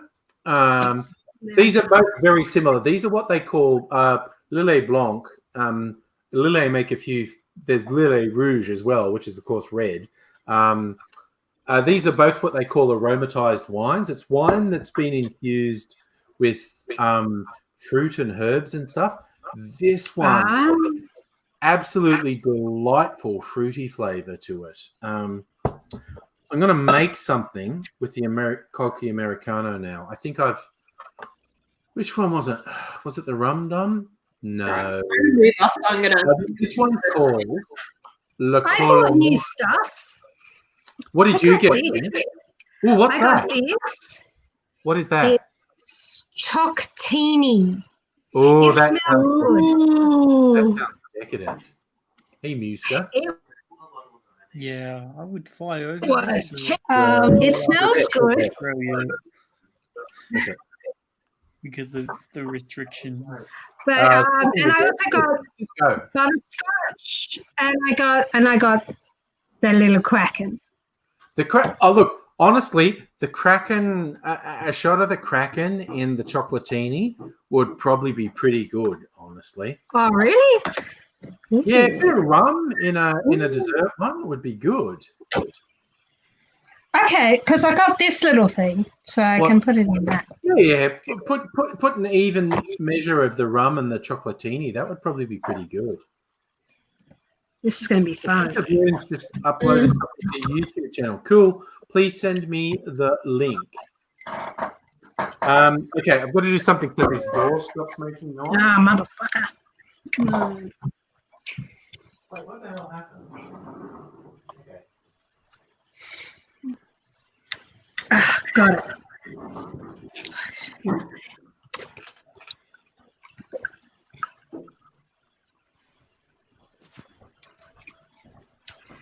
Okay.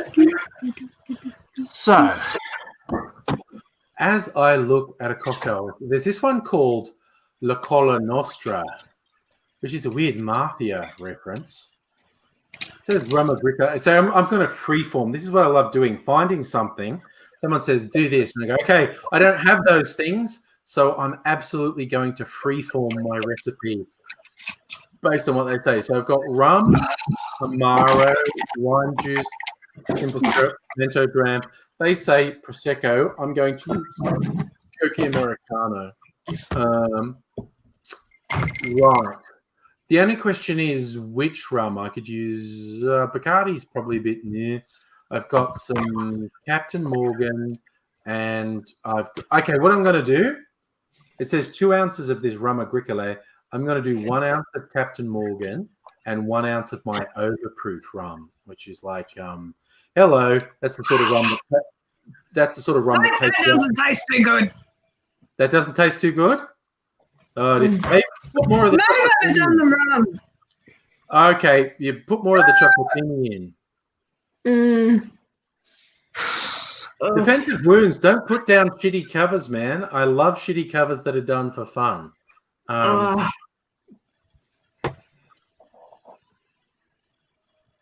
right. Oh no, Annette's unhappy with the mix she's made. Oh no, I've led Annette astray. She's not happy with the result. That's not good. All right. Yeah. I'm going to make my version of a La Colla Nostra. So I want this. Go back. This can go back. And I need to pick up a couple things on my way back. That goes there. That goes there. Captain Morgan. Alright. We're all trying to sort things out by the sounds of it. Do I still have my lime juice? That's lime juice. There's this sugar syrup. Where's my other one? It's like, no, you are the fucking Vegemite vodka. I think. It's all gotten confusing. Vegemite vodka in it. There you go. All right. No, I think this is. Did anyone ever try the Vegemite chocolate? Yeah, it was actually pretty good. I think that might be the Vegemite vodka. That doesn't taste good. Okay. What's happening? It'd be like making a beetle and then adding cocoa to it, and then I'm so confused right now. Okay. I want this one. All right. What's that Matthew Broderick says? All right. The Coca Nostra. Okay, it thinks in a glass with ice, so I'll get these glasses out of the way. There we go. Okay, at some point, I had my tiki glass with ice. Maybe it's in the other room. Maybe I need to look in the other room. I'm just so confused. I've been hearing the confused commentary while I was rearranging things to move in the house. It was ever so entertaining. All right, so it's not out there. How do I lose a glass? It's like, I mean, I have Vegemite, but I don't have any vodka. You know how many times you had to filter that? That would end up black as fuck. I'm going to rinse the glass and chill it. I don't know what's going on. Is that early onset dementia setting in there, Andrew? Sorry? Is that early onset dementia setting in? Just regular onset dementia. All right, now chill this. He'll put the life spending even when he's, getting on in age, I reckon. You're still younger than your dad. Okie dokie. Oh, okay. So what have I got to put in? You're old, Angry. Your dad's not old, and you're younger than him. So. Okay, so rums. I'm going to put 1 ounce of the overproof rum from the good people at Plantation. Dun, dun, dun. Should we be supporting plantations? And I'm going to put 1 ounce of the Captain Morgan rum, which is a bit more sedate.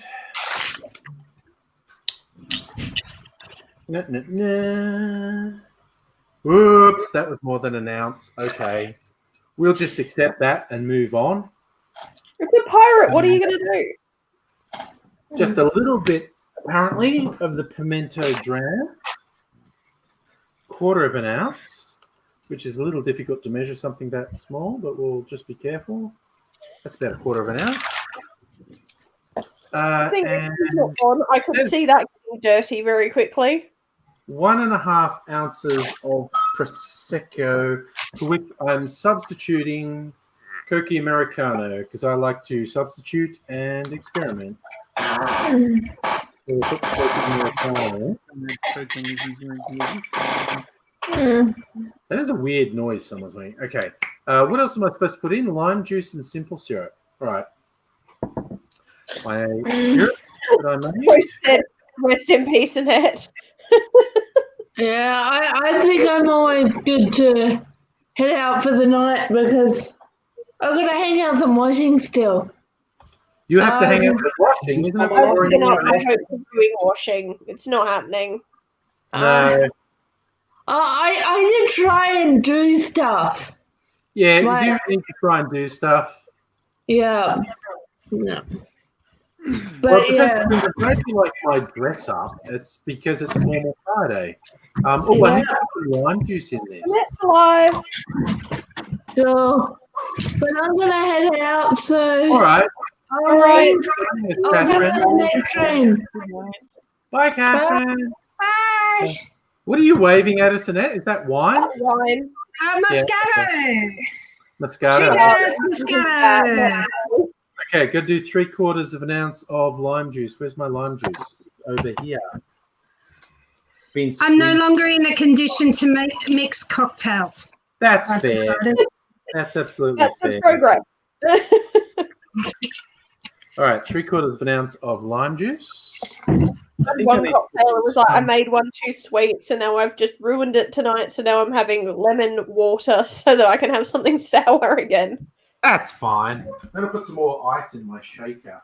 This is why I keep going out at the moment. I keep touching my face because of allergies. Every time I go out, I'm like, oh, I'm putting back on the hands. Isn't it the worst when you get like a tickle in your nostril and you're out and you haven't you're covered in plastic, right?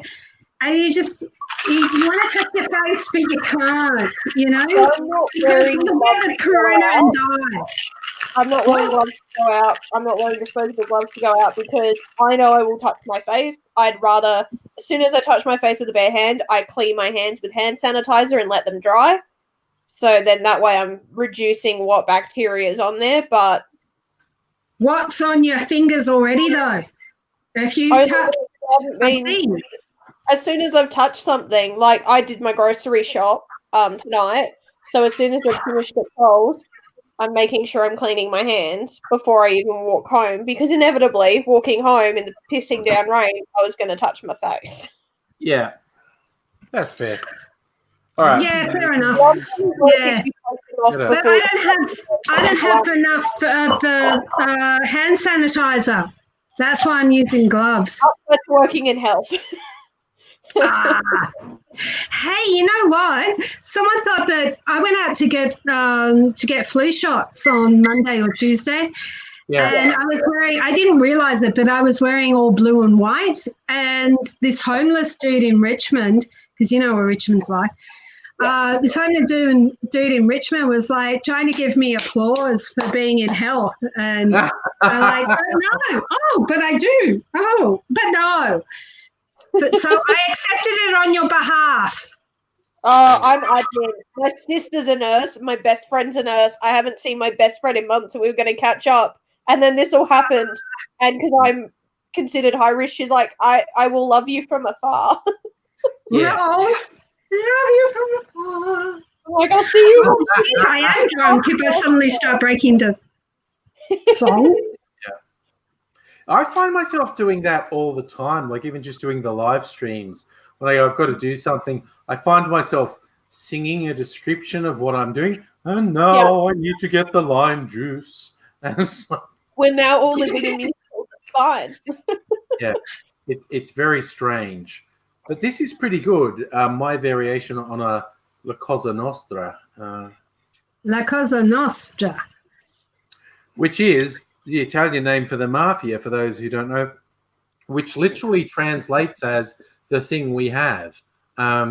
Because thing with the mafia is they never referred to the mafia. They never referred to the fact they were doing criminal activity. When they referred to what they were doing, they're literally just saying the thing we have, you know. One of my favorite things I found out about the mafia within Australia was when they got that big ecstasy bust. That was all because they were bringing in ecstasies in the tomato tins. And it only got, like, the bust nearly didn't actually happen because when they were trying to do the bust, rather than calling the mafia phone number, the person at the docks knew the company that the tin tomatoes were for and just called them their number off the top of their head. And they were like, no, we don't have a shipment coming in. And so it just sat on the docks for ages until the police were trying to watch it to bust them. And then it just happened that like a couple of like the lower ranking people were like, why the fuck has our shipment not been rung through to us? And they went to go check it out. And that's how they got caught. But it very nearly didn't happen.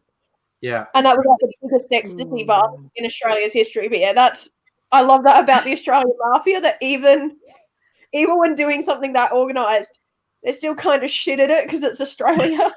It's not just because it's Australia, it's because it's Griffith. Yeah. Nintendo Lunchbox has joined us from Las Vegas, and it happens to be 4:20 a.m. in Las Vegas. So he can wish us a happy 420, blaze it, you know. And is it legal over there, isn't it? Not sure about Nintendo Lunchbox. Is weed legal in Vegas? I don't know.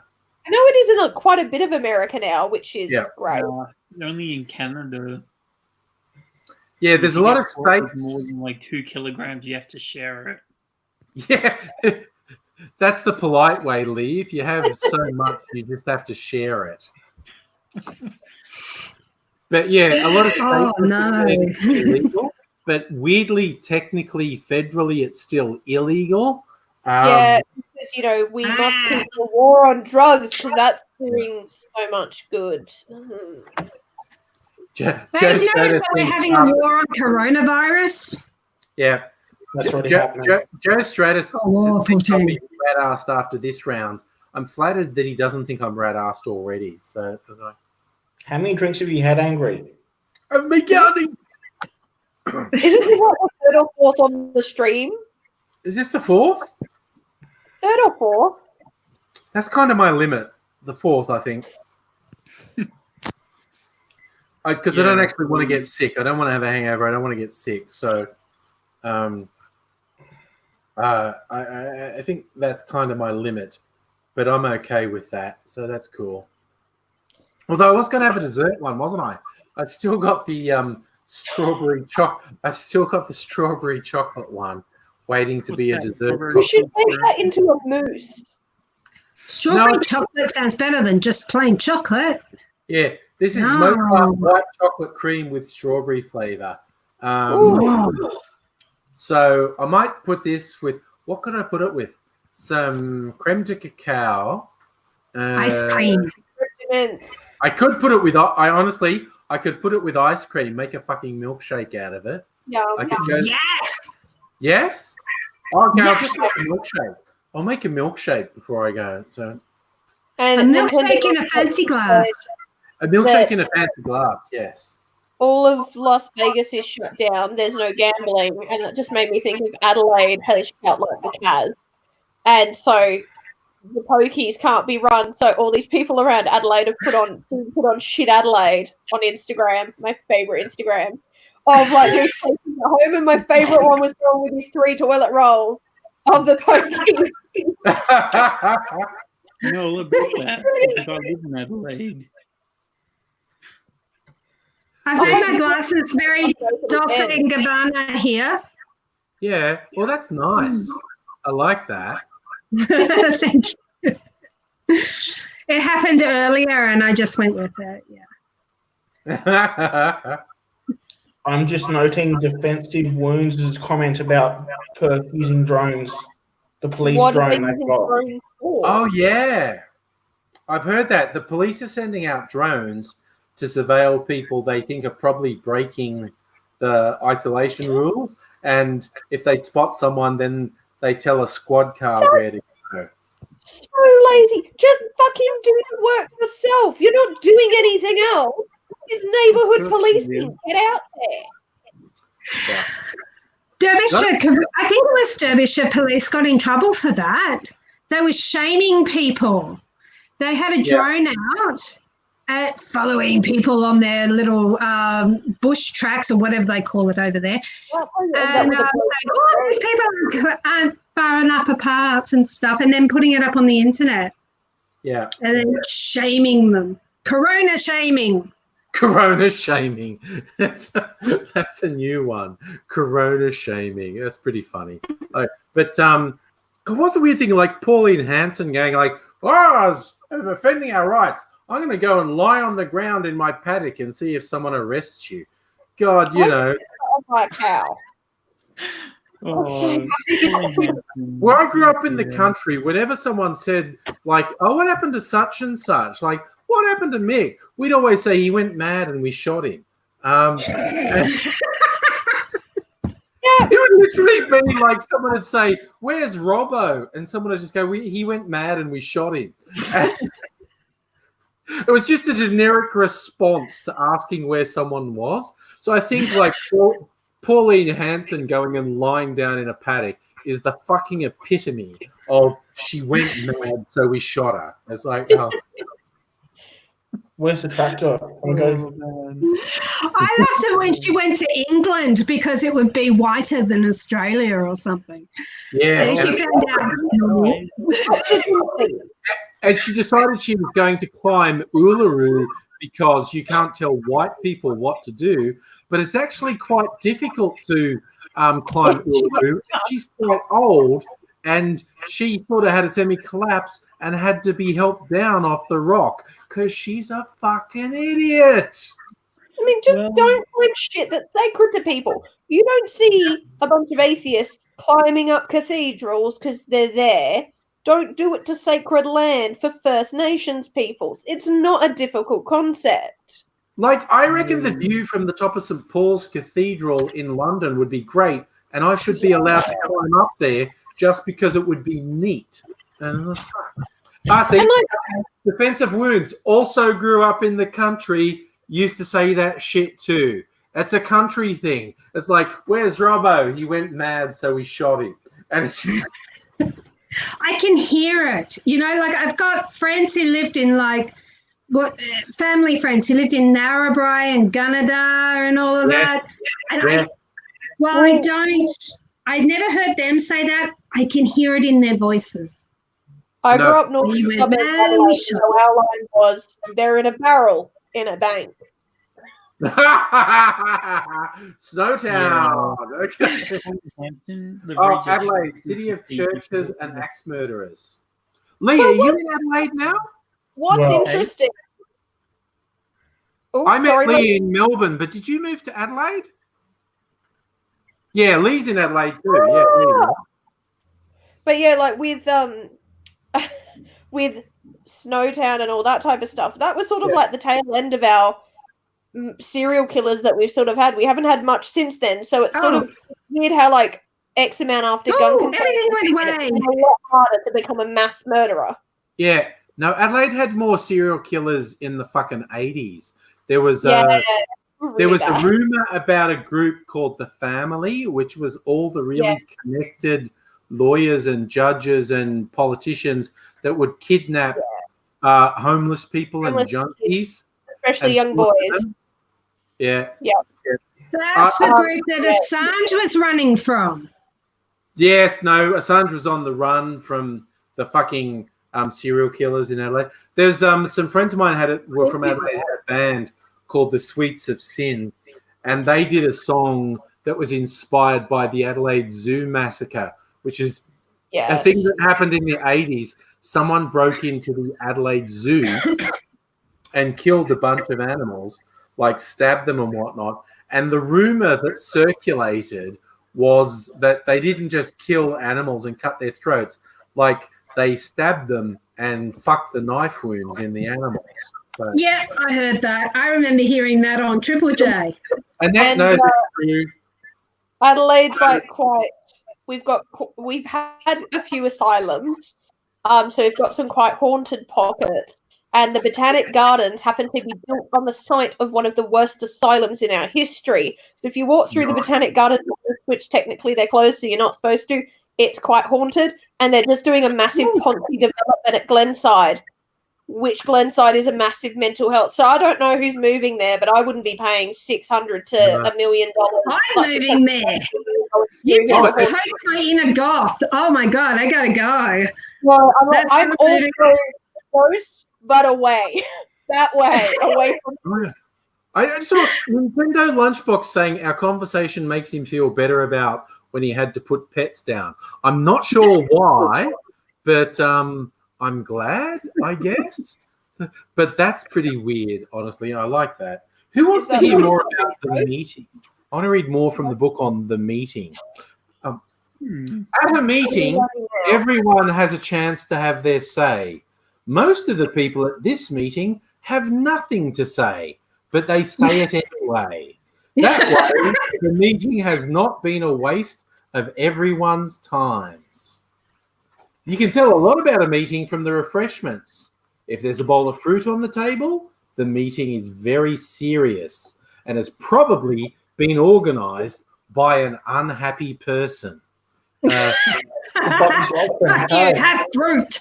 If there are biscuits, it's a happy meeting, especially if there are those lemon puffs that do not seem to be in the shops anymore.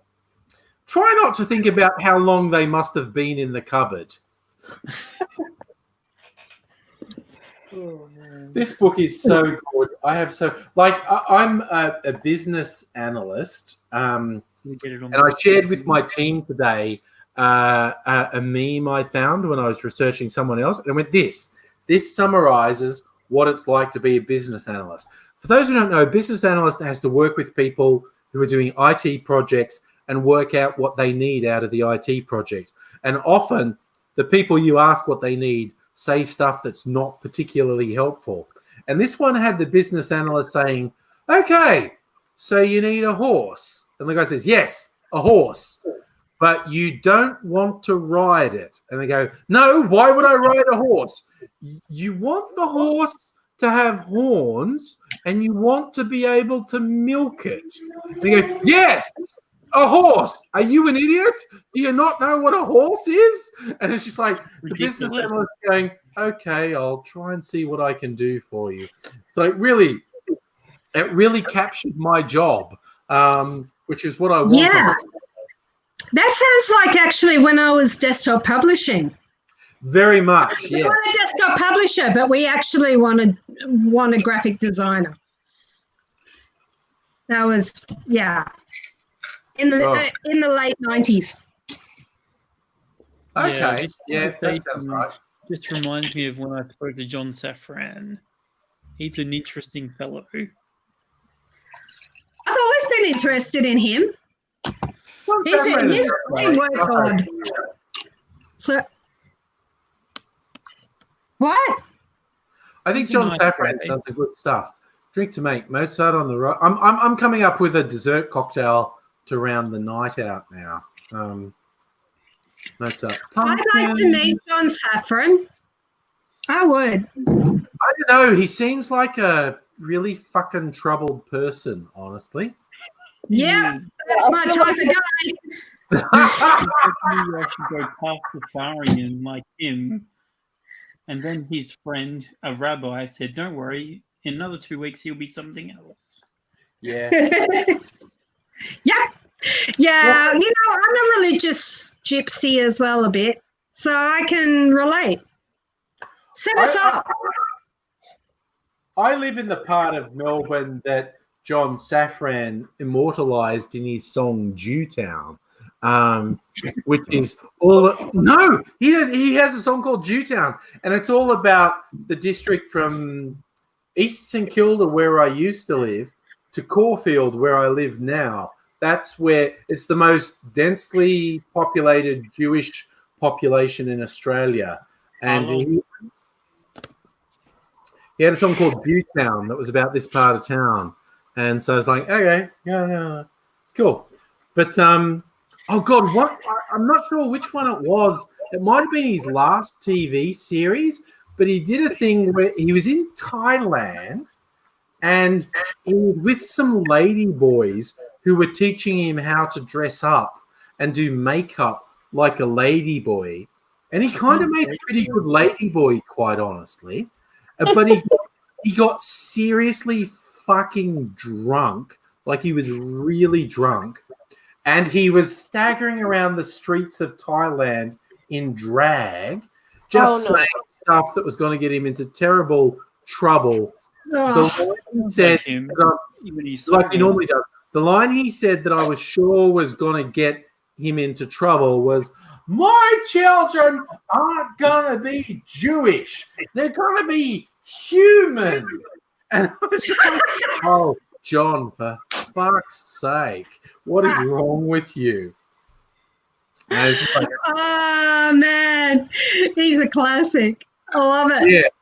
I don't know what he's doing lately because he hasn't done anything for a little while. So is he married? He's fucking quiet. Oh, cool. Well, he married a Bin Laden as a stunt. He married a woman who looked like a Hasidic Jew, but she was actually Osama bin Laden's cousin. She was actually an Arab, and she was Osama bin Laden's cousin. And it's just like he's such fucking hell. Jesus. As soon as I hear people getting married as a stunt, I'm just like, fuck, that's some like heterosexual shit. Because like, to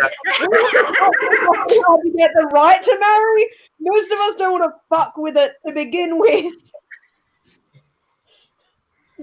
Yeah, no, he just does such great people messed up stuff. I absolutely love it, quite honestly. But he just alienates all his friends, and it's just so weird. Yeah. No. Yeah. I want to get engaged. Who do you want to get engaged to, Annette? John Safran. John Safran. Let's find him. Nice reaction, Lee. I like that. That was a good that was the appropriate reaction. The John Safran version. He tried to make fun of me and alienate me, so I said to him, "Turn me on, Deadman." And he's just like, "Oh no, you're a Beatles fan." Oh no. Nintendo Lushmont says he has to trust someone who has a South Park tie. This is not my only South Park tie. I have. Oh, that's right. We're formal, aren't we? Sorry. Yeah, it's Formal Friday. I have a Cartman Respect My Authority tie. Oh my god, that's amazing! And I might have sparkles. Can you see? Sorry, Annette. I'm worried where that's going. Is you're sort of pulling the tongue out. Hi, Sharon. Sharon's just come into the chat as we're all in here. I was about to say we're all drunk. I think it's only actually Annette and I who are 4 shits to the wind. Adele had 1 cocktail. Luke had a Coke. Lee's been pretty changed. Lee is my connection to my next husband. Yeah, we're gonna get us connected with John Safran. I don't think what to do for a dessert. Oh, banana! I've got a banana liqueur. So if I do strawberry and oh god, this is strawberry banana liqueur. Yes. All right, I'm gonna do it. All right. So strawberry white chocolate. Oh, I thought it was normal chocolate, not white chocolate. Well, it is. Mozart do a chocolate liqueur, and did they call this white chocolate liqueur with strawberry flavor? Hopefully, it's not too sweet because that's what I often find is white. It's going to be very sweet. It's very pink. Oh, I don't want to say anything gratuitous, like it looks like pink jizz, but it looks like pink. It looks like pink jizz. Oh, and it's wasn't there an atrocious medicine in the 90s that was a horrid pink color that tasted disgusting? Yes, I was playing with my shit. Ooh, batteries. There's a bow tie. I should get a bow tie of defensive wounds. You're right. Oh, Luke, that's the other. I knew I had another South Park tie. I've got a Kenny South Park tie. Oh, what are you doing in it? All right, so I need to get. I'm just fucking around. You're sitting on my bedside table. Yeah, this is my bed. And this is my nail polish. Yeah, I had to get my nails. Sorry? All right. I wasn't sure if that was like a little alcohol bottle or what. And that's why I was like, what are you doing? No, it's nail polish. I can see how there would be a mix-up. All right. I have to get my nails you know how. Okay. You know how girls like me who like the big glam, right? Like to wear weapons on their fingers. Yes. Oh, I miss my weapons. I haven't had them for ages. And so, but I had to get them taken off before the lockdown, right? Oh, I went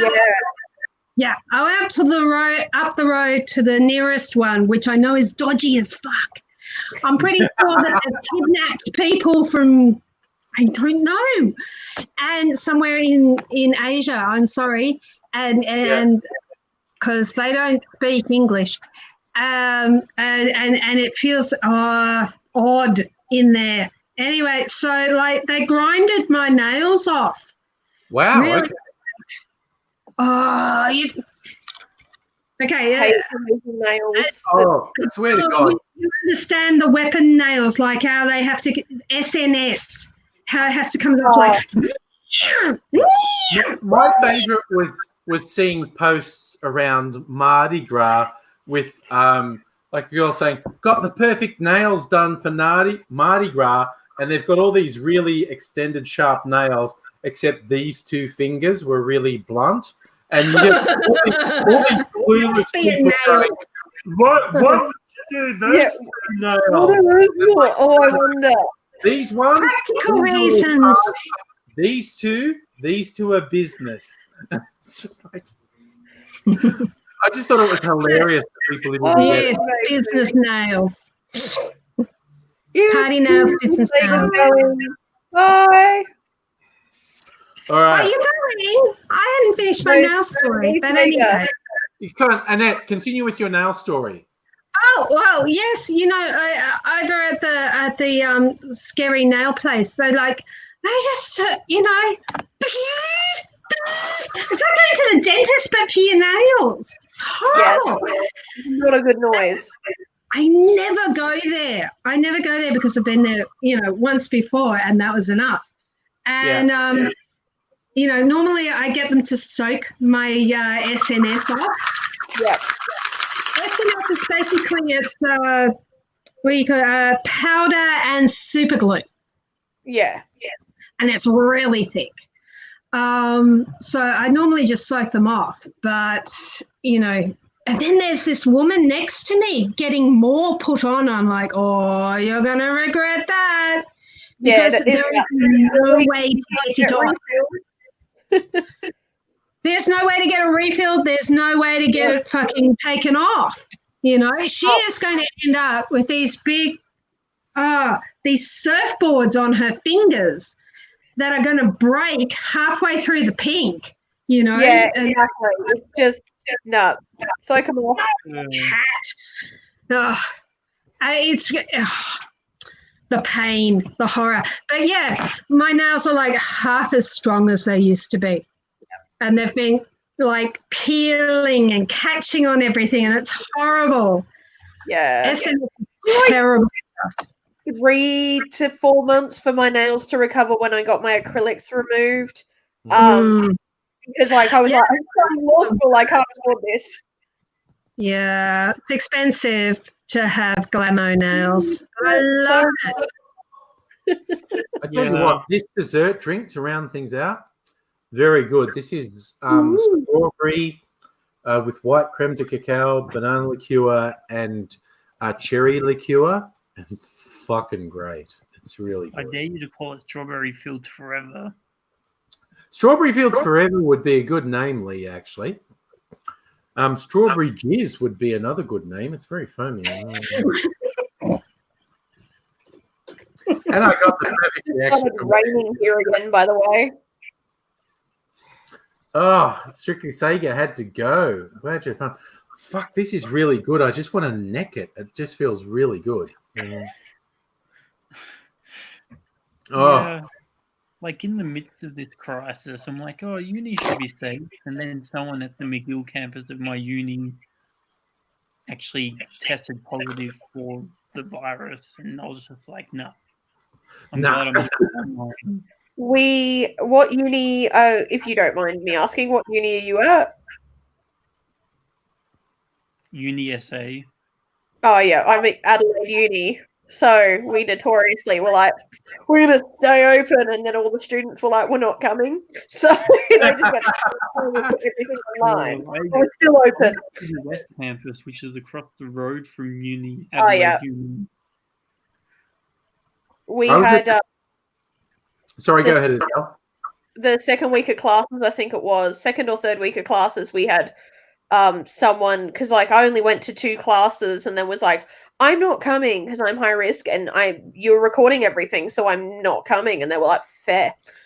So we had someone, the last class that I went to was saying that they knew a person who was in a lecture with someone hacking a lung up, who said, I might be positive for COVID, but I get marked as mandatory attendance, so I wasn't going to lose the 0.3%, and rocked up to a lecture with 300 people and did not get tested. Wow. And Adelaide's whole position was, until the first person tests positive, then we're going to stay open. And it's like, well, that's too fucking late, because how many people is that person potentially infected if they are positive?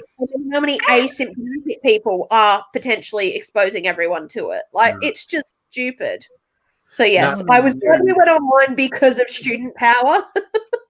I haven't met this person in years. Yeah.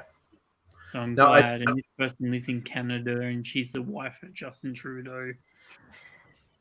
Do you know now the wife of Justin Trudeau was positive, and Idris Elba was positive, and Idris Elba met the wife of Justin Trudeau, and Justin Trudeau. No, that's it. I'm not joking. That is actually real.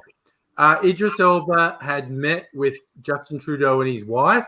Idris Elba tested positive, and Justin Trudeau's wife tested positive, and Justin Trudeau didn't. I think we know what's happening. I think we know what's going on there. Look, we all want Idris Elba to be the next James Bond, surely. He can start. Idris who? I don't know who this Idris is. God, he's gorgeous. He is. I would be willingly contracting COVID-19 from Idris Elba, honestly. Hang on. Is this like a footballer? No, he's a British actor, a black dude. And he's pretty hunky. He's done a lot of movies and TV. He has an extremely good British cop show called Luther. There's about 4 or 5 seasons, but it's a British thing, so a season means somewhere between 3 and 6 episodes. But Luther is in some of the Avengers movies, and he's in the Suicide Squad movie that's due to come out next year. Yeah, he's in Prometheus. He's basically pretty sexy. If he played James Bond, can I have a friend join the live stream? Yeah, just send him the link. Or okay, I'm going to find the link again. Said something is so fucked up. What's so fucked up? What's fucked up? I gotta find the link again. Where's the link? There it is. Okay, I'll just skip this to her because she's not as uni thing. Because my uni just. It's fine. No one died yet. Whole being infected. I think the story that's going to become the story for our time is the choir from New York. I don't know if they were New York City or New York State, but about a month ago, they had a choir meeting. Yes. And there were 60 of them. And they said, okay, no one touch, no one hug, no one shake hands, no one kiss, anything. We're just going to have a choir practice. At the time, they were actually being more cautious than the health advisories were telling them to be.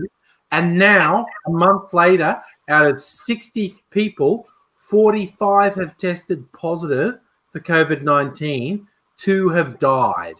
And so what they think has happened is like there was 3 or 4 out of this 60 were probably no one had any symptoms. No one displayed any symptoms, but there were probably 3 or 4 people out of 60 who had the virus at the time they had this meeting. And a month later, out of the 60, 45 are positive, 2 are dead. That's what sums it up. If you have a public fucking gathering, everyone's going to get fucking sick. And I've been having this argument at work, because it's not a discussion anymore. It's an argument of just me saying, this is really stupid. Why are we here? I have to get public transport because I don't drive. I was about to ride public transport. And so I'm someone who's high risk. I shouldn't be leaving my house anyway. But I'm required to go to work because the policy is either I can take all of my personal leave, which I don't have much of anyway, or I can come to work because I'm considered essential, which I would argue that debt collection isn't, but okay. Yeah. Because people don't have money. So let's debt collect them. No, stupid. It's a waste of time. But I've been saying to them, well, you know, yes, you can say you minimize risk, but all it takes is me getting in contact with someone who's asymptomatic and everyone in the office gets it. Absolutely. I mean, my work is actually really good. It's actually a state government department, and I'm a contractor, but they seem very good with their permanent staff, which I applaud. No, my state government department is not. No? Not for some of us. We had an all hands meeting, like via Skype on Thursday at the end of the day, and the boss was saying everyone should update their avatar to reflect how they're feeling. So I updated mine to be Fat Thor. It was like, yep, that's me. That's isolation Thor. That's me right there. I am currently, always, and in the future, Fat Thor. So it's like, I can finally cosplay. I will just go to all the conventions when they eventually start up again. I will go to all the conventions as Fat Thor. It's like, great. I want to go to conventions. My kids want me to go to conventions, for sure. There's going to be a lot of conventions. Adelaide kept losing our convention, so maybe we might get them back because everyone will be wanting to actually go. So we might get a turnout. Yeah. I mean, it's weird. Like, Defensive Wounds is asking in the chat about the religion. He's saying specifically a televangelist who's encouraged people to hug and shake hands. In America, you've got all these religious people going, you can't stop us from going to church. And I'm going, you know what? Honestly, do it. Anyone who wants to gather at the moment from a purely fucking Darwinian perspective, let them do it. Let them all get together and infect each other, and they'll fucking die. And it's just like, that's uncharitable, isn't it? That's really uncharitable. The problem for that is it's not just going to impact them either, because then they'll go and infect everyone else. Yes, and they'll go to supermarkets. Like a very insular thing, less of an issue, but my church has moved to Zoom. Wow. Can you hear the news behind the news? The rain. Can you hear the rain behind me? It's really pissing me off. I'll close this door now because it's really. Sorry. By the way, someone's alcohol is about to roll off my desk. Sorry. Hope he's back. There we go. What's going on with the news? Oh. Fucking hell. Come on. Lock. No more sleep. Jesus. Why is everything more difficult when you've had 5 cocktails? I don't know. Probably because you've had the 5 cocktails. What? That makes no sense. Can't state obvious facts here. Oh, Luke, you had friends who were going to FurryCon. Every now and then, there's another event that's cancelled, and people go, no, it was cancelled. Of course, everything's fucking cancelled. Everything's cancelled. There's a band that I've loved for nearly a decade that are like, oh yeah, we're coming back to Adelaide at the end of June. No, you're not. You won't be able to squads. Just cancel your fucking tour, give back the money, and come back in 2021. Yeah, everything's off. Ringo Starr, he's coming back in 2021 instead. He cancelled his tour. My kids are telling me that I'm paranoid. They're like, and who's going to look after you if I get really, really sick and have to spend weeks in hospital? Exactly. Daddy! No, you don't want that. So, yeah, no, I'm not paranoid. Oh, speak of the devil, there is a child. What are you talking about, me? Ears were burning. I heard you were talking shit about me. Yes. No. You're a living meme. I heard you were talking shit. Yes. I was just saying that you and Ali have accused me of being a little paranoid about the virus. Yeah. Yeah. Oh, well, okay. In my world, Mrs. Angry just keeps saying, can you please stop looking at the COVID-19 infection maps and talking about the numbers and whatnot? And I'm like, okay. But guess what I got on my browser? The Johns Hopkins COVID infected. Woo, total over 1 million cases worldwide. Woo, a quarter of them are in the United States. Of the entire world, a quarter of the confirmed cases are in the United States. It's almost as if we all need universal health care. Almost. Well, fuck me. The death rate, 6,000 deaths in the US. It was only 5,000 yesterday. Oh, really? It's gone up by 1,000 already? No, Mr. Angry is right. I need to stop looking at that shit, honestly. How many did we have in South Australia? Because we were nearly cracking the 400. Because I laughed at, they were like, it's slowed because we only had 8 and then it jumped up to nearly 20 the next day. It's like, no, it's not slowed, mate. You've said it's slowed and now everyone's gone out. Stop fucking telling people to slow it down. Make people stay at home. Boris Johnson got it. Australia-wide, that's right. Australia-wide, we have 5,330 cases. Only 5,350. We are so far.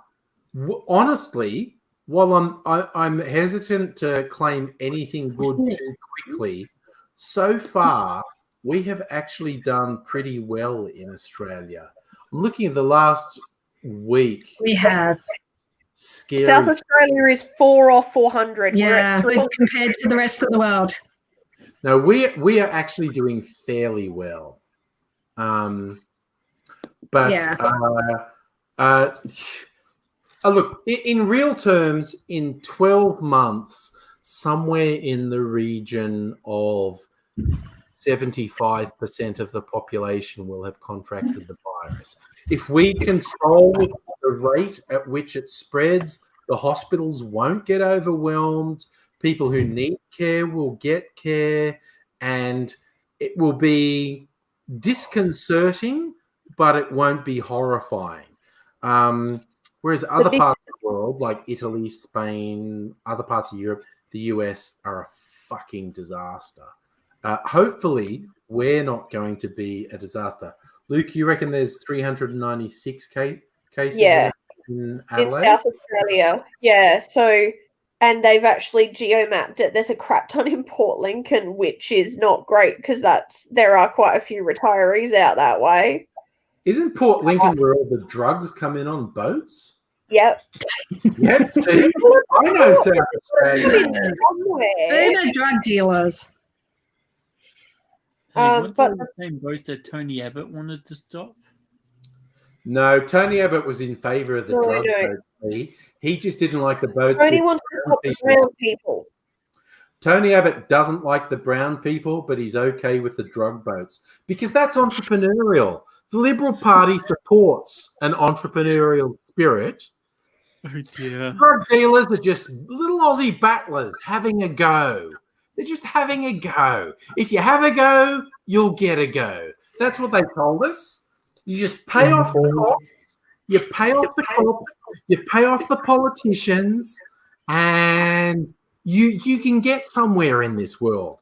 If ASIO is listening to this live stream, I'm getting locked up. So it's just like, Moving forward, Andrew. What's up, mate?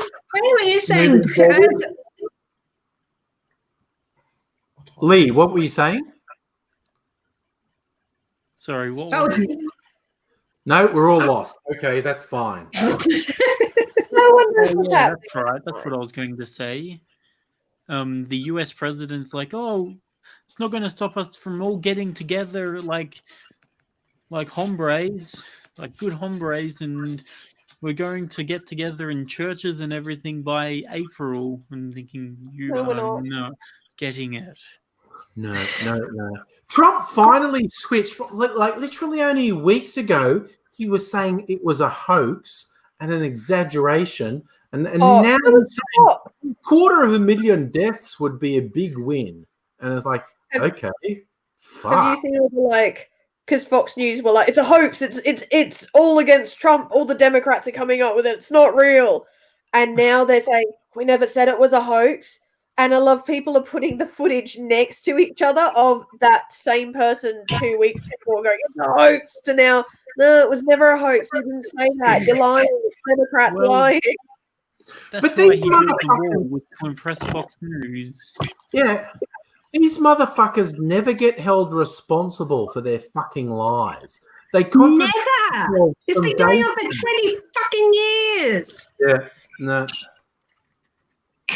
It's unbelievable. Fox News is just it's an example of I don't fucking know. Satan. It's an example of Satan. Satan's influence on the world. He's not touching that. It just shows that stupidity spreads more. That's what they're a good example of. They're just, they're so fucking evil. Do you want to know how bleak this book about meetings is? The final page of this book about meetings is, when I retire, thinks Donald, I'll never have to go to another meeting in my life. Donald is wrong. He will have to go to meetings, but every single one will be with a medical professional. He will look back on meetings about deadlines, targets, and buried treasure with a tear in his eye. I think the person who wrote this committed suicide just after they handed in the text. Okay? Oh my God. Fuck. That is bleak as fuck. I want someone to animate that as like a mini TV series, like all of these Ladybird books in this really dark view. I want that as like a mini horror series, please. Yeah. So the one line I remember, we've got several of these Ladybird books. One of them, I don't know what it's called. It's about being a parent or a mother or something, but it has this beautiful page that it's like, Mary is a molecular biologist who has had 3 papers published in scientific journals. But when she drops her daughter off to school, she's just known as Julie's mum. Julie's not done a goddamn thing in her life. Be born. The idea is when you're a parent in a school setting, you're nothing but the parent of the kid, no matter what you've done in your life, which is both hilarious and bleak. So, oh yeah, the last children's book I read was done by the world's richest singer named Paul McCartney, called Hey Granddude. Paul McCartney's a weird fucking guy. He is, I think he's the only entertainer in the world who's a billionaire, actually. I'm not sure, but I think he's the only entertainer. Surely she's the only one who's had a hit album in every decade of her career and has had her career go as long as it has. McCartney, it's all about the licensing. It's the licensing. Paul McCartney was she didn't give the licensing to I Will Always Love You to Elvis Presley, and that's why he never covered it, because when he wanted to cover it, he wanted the licensing, and she was like, nope. And thank God she kept it, because when Whitney Houston did it in The Bodyguard, she was raking in those millions. Who was I'm that? looking up richest entertainer. Andrew Lloyd Webber. Andrew Lloyd Webber is worth a lot. Okay, richest entertainer of all time.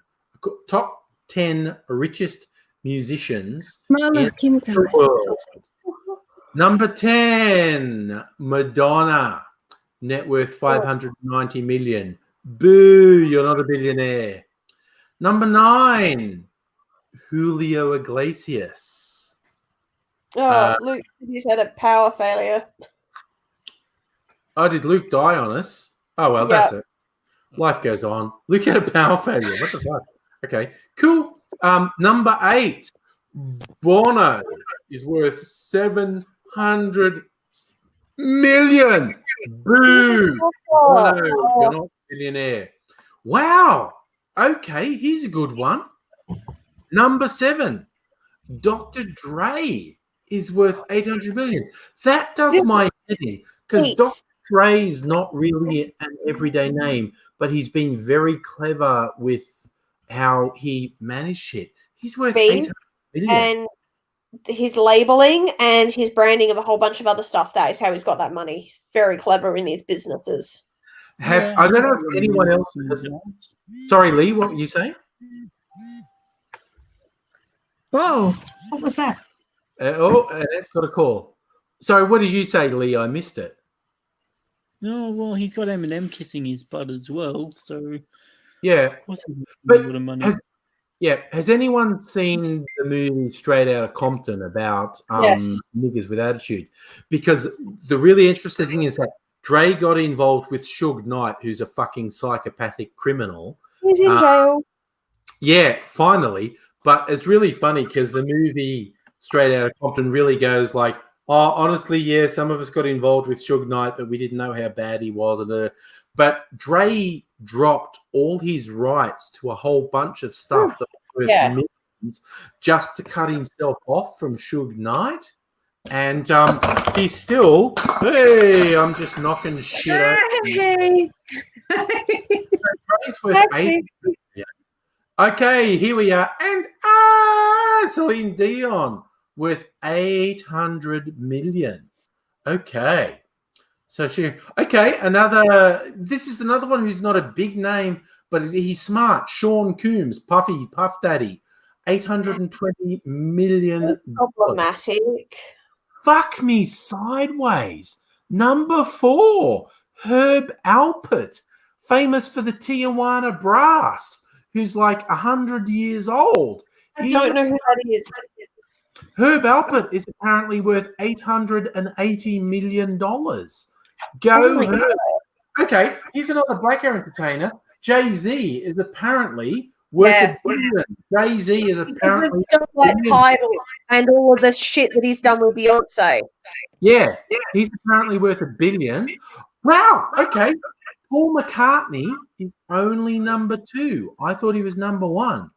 Paul McCartney, I know, was the first entertainer to be declared to be worth $1 billion. They're saying he's worth 1.2 billion. Okay, and someone's already said it, but who do we think is the wealthiest musical? Andrew Lloyd Webber. Andrew Lloyd Webber worth he's worth slightly more than Paul McCartney, according to this. I looked up Dolly Parton, and she's apparently only worth 500 million. She has her own theme park. How is she not worth more money? Dolly Parton is worth more in our hearts. So, I know she's the musician we all deserve. I love her so much. She's reading children's stories at the moment. Yeah, she's apparently worth about 500 million. So yeah. An interesting fact: if John Lennon was still alive, he'd be a billionaire. If he was still alive, but he got 6 bullets in him, Lee. So he's. I know. So what about Julian Lennon? Julian Lennon inherited. Yeah. I mean, he's rich, but he's not, compared to the rest of them, he's not worth shit. Because if a whole bunch of stuff that obviously has come out with his death, if that had come out even if he hadn't been killed, potentially he could have ruined his own career with all of his abusive stuff and all of these horrible things that we know about him now. If that had come out, potentially he wouldn't have been worth that much if he shot himself in the foot with his career anyway. Yeah, I What mean, did he do? He was a domestic abuser. He was really manipulative. He was just human garbage. A lot of very culturally appropriative as well. Yeah. Lennon was very racist as well, I think. Yeah, he was just like human garbage. The album he released with Yoko Ono just before he died, Double Fantasy, was probably the best album of his career. And was that because of Yoko more than him? Well, it was very much dependent. Like one album was John, it was a double album. One album was John, one album was Yoko. But it was definitely the best work of his career. And he might have been really good. He might have redeemed himself. He might have been really good, but he got dead. Which was like the bad taste joke from my youth, because all through my youth, people talked about wanting to get the Beatles reunited. And so the bad taste joke from my youth after Lennon died was shot. It's like, what would it take to reunite the Beatles? 3 more bullets. I was like, okay, cool. But I used to always say, no, it would take, you need all 6 bullets in a revolver, because I'm going to pump 3 or 4 into McCartney just to make sure. But I was not a Paul McCartney fan, basically. Yeah. I like his new stuff. His last 2 albums have been pretty good. I have not listened to any McCartney for ages, so I don't know what he's doing. But that was just the sort of shitty sort of I want to be a punk attitude I had when I was young. I freely admit I had a horrible, shitty attitude when I was young. I still have a horror. Let's be honest. I still have. Well, you grew up in Dubbo, mate. Oh my God! Mate, in Dubbo. This is the thing. I freely admit, for my muck-up day in year 12 at Dubbo, I dressed up as Hitler. Our whole final muck-up assembly was Nazi Germany themed, and I dressed up as Hitler. I was like, and people say, why did you do this? Oh, because I was a fucking idiot. And I was just like, I don't make any concessions at all. I don't say, oh, you have to understand X, Y, Z. So, no, because I was a fucking idiot. I was a teenage dickhead from a country town who thought, oh, I'll rile people up if I dress up like Hitler. And it was just like, no excuses, no defense. I did it because I was a fucking dickhead, honestly. Not as bad as I try to be a little bit understanding when occasionally you see something on social media that some school kids do that seems dodgy as fuck. And I went, okay, give them a break. I think they're 16. Everyone's entitled to be a fucking moron when they're 16, honestly. It's just like, it's adults that I am less likely to give a break. But 16-year-olds, it's just like, what the fuck? Yeah. Well, the brain doesn't actually mature until about 22, at least in males. That's so I give wiggle room until about 22, 23. Yeah. Oh, I thought my brain was mature when I'm 64. No, that's when it starts to really decline, least. I'm only kidding, by the way. Defensive Words is saying he wants Pantera to reunite, but half of them are dead. So yeah, not the best. That's what happens. So I thought it was funny that the lead guy from the German band Rammstein was in intensive care recently, and everyone thought he had the coronavirus, and they ended up like, oh no, it actually wasn't the coronavirus. It was just something else. Yeah. Like, well, dude, you were really lucky you got sick now and not because he was actually in intensive care for a couple of days. And I said, oh, it was real scary as a Rammstein fan to be like, oh no, not another one of these. Please, no. Yeah. No, in a month from now, intensive care is going to be a fucking death sentence. But a friend of mine, she got her brain surgery brought forward by a month. yes. So she had it, I think, on Wednesday. Yeah. She's looking good, you know, Good, and I'm just good. like, yay! I'm glad you're looking good. Yep, send all the best to your friend. You need to get anything important done now before the health is absolutely slammed. A month from now is going to be pretty fucking ugly. God, it's like I saw someone was sharing a bit of video online saying like, oh, how does this guy piss out? And it was actually from a Rammstein concert, and the lead singer, it appeared to be like he got his dick out and was pissing on the audience for about 60 seconds. And it's like, no, if you look, there's a tube coming out the back of his pants and running off. That's not his real dick. It's actually, and someone said, oh yeah, I've been to a Rammstein concert. That's vodka that he's spraying out. It's like, he's got a tube running out his pants going backstage, and there's a dildo sticking out, and he's spraying vodka all over the audience. It was like, yeah. War were also a band which I think they're still around, but their lead vocalist died after they did Soundwave in Australia a few years ago. I literally saw them 2 to 3 weeks before the vocalist died, and they were shooting fake blood on everyone. One of my friends got stained bright red from the fake blood. They were beheading dolls of like babies and Tony Abbott, and it was amazing. Like I love bands like that they're just like full on intense on stage, and when they're off stage they are the sweetest people. Like the guys from Gore, no one knows about their personal lives because Gore! I know Gore! Yeah, Gore are pretty funny. So good. Like they have that separation so they can be as intense as they need to be on stage. Yeah. But they get to be their own people off stage. Yeah. But yeah, I was so glad that Till's doing better, but I got so freaked out when he was in ICU because I was like, not another vocalist of another amazing band, please no. So, and then you're my oeuvre. You probably remember Jimmy and the Boys. Do you remember Jimmy and the Boys from the like 70s, early 80s? No, you don't? They were into doing weird stage things with pretending to abort babies and having I was into Duran Duran at that point. No, Jimmy and the Boys were really not Duran Duran. They really weren't.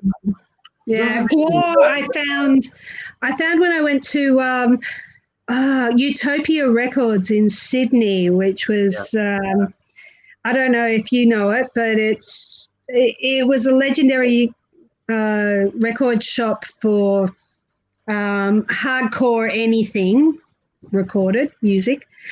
And I just saw this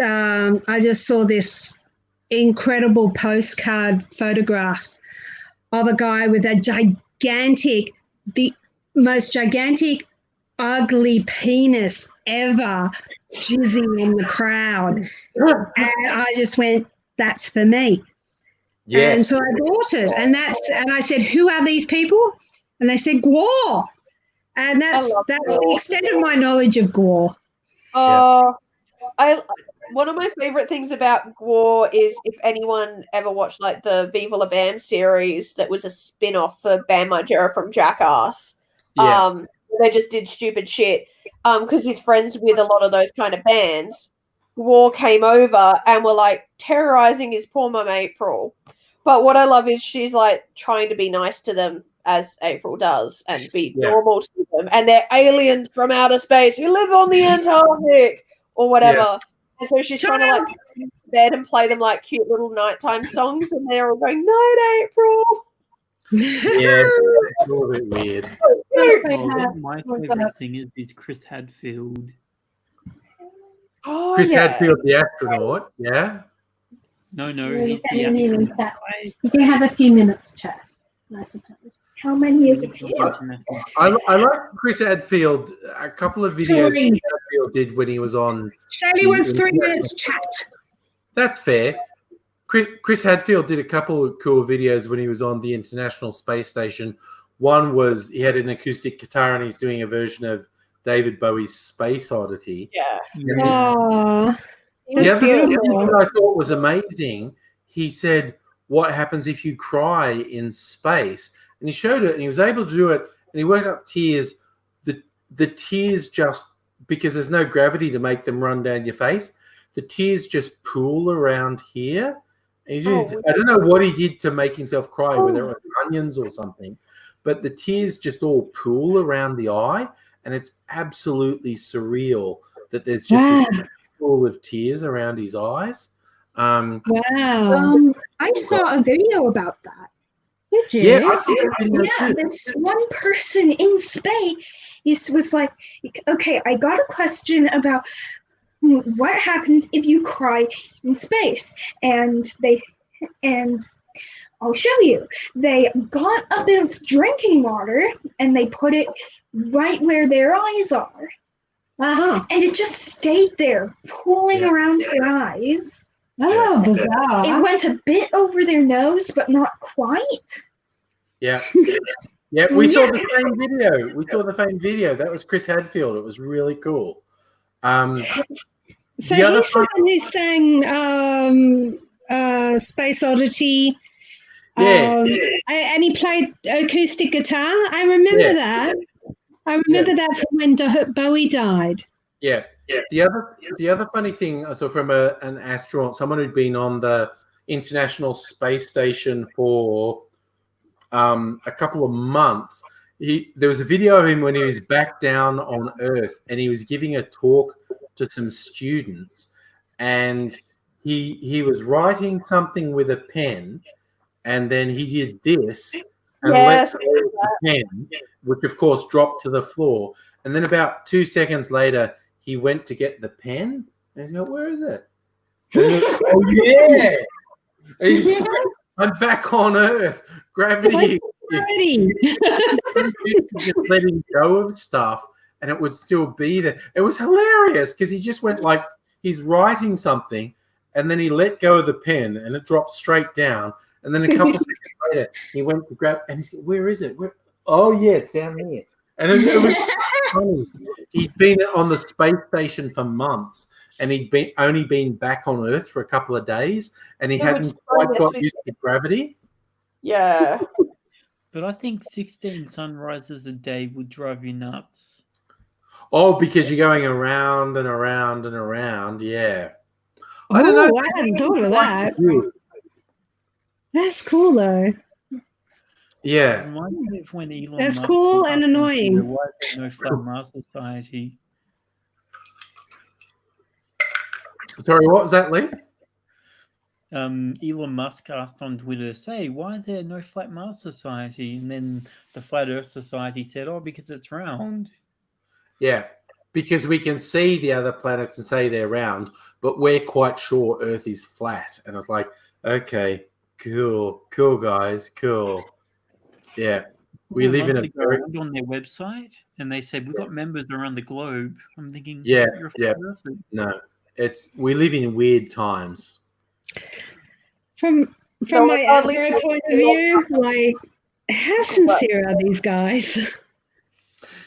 Well, I think when you go on websites where the flat earthers are on, about 50% of them genuinely believe the Earth is flat, and about 50% of them are trolls, just there saying really weird stuff. But you can't tell the difference between the trolls and the people who really believe, because they're both saying really wacky things. It's very strange. David Lynch. Yeah. Did you just say David Lynch? I didn't say David Lynch, but he's also weird. It is kind of David Lynch in a way. We are living in David Lynch's world. It is. That actually explains a lot. It does. David Lynch's surreal world. David Lynch did Twin Peaks, sweetheart. There was a really... Ask Ali about Twin Peaks. There was a really weird short David Lynch film on Netflix recently where he was like playing a cop interviewing a monkey who might have been a suspect in a crime. And it's just this really sort of weird film noir thing with David Lynch interviewing a monkey who might be a suspect in a crime. It's not great, but it's fun and weird. Yeah. You know, one of the best experiences with entertainment that I've had has been watching the latest season of Twin Peaks. It came out in, 2017, was it? Something like that. Yeah. Being part of the Facebook crowd, who was, it was full of, it was probably 50% hardcore Twin Peaks fans who have been with it for 20 years, plus interlopers, and people who had bought the book with all the hints and all that. And people, oh my God, it was an amazing experience watching this show, and then everybody trying to hunt down meanings and reasons, and but not taking it too seriously, and shit posting like you wouldn't believe. It was so much fun. It was great. So something Flight of the Conchords would get up to. Yeah, Flight of the Conchords is pretty good at David Lynch stuff. Yeah. Yeah. Flight of the Conchords could take it. David Lynch's big problem is he was too far ahead of everyone else, because the first season of the original Twin Peaks was brilliant, but the TV station said, no, you have to reveal who the killer is. David Lynch said, I want this to go on for 10 seasons and never reveal who the killer is. And the TV station went, no, you have to actually reveal who the killer is. But then you go only 5-10 years later, things like Lost, where they were just carrying on with weird crap for year after year after year.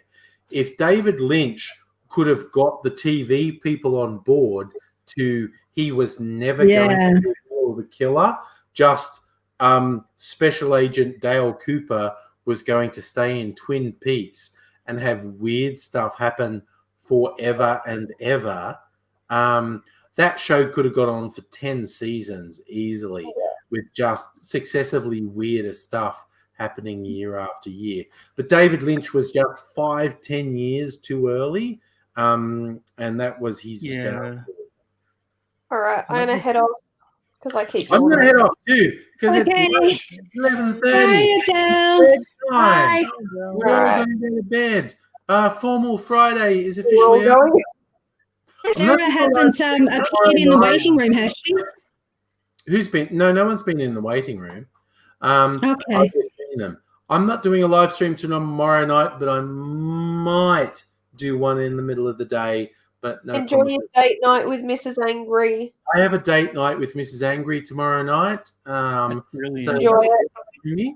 But the rest of you, do we ever get to see Mrs. Angry? I'd like to say hello. The problem is she is a professional in the health services who can't afford to be dragged down with my stupidity. I feel like, no, I got the scatter out the back of my nose now.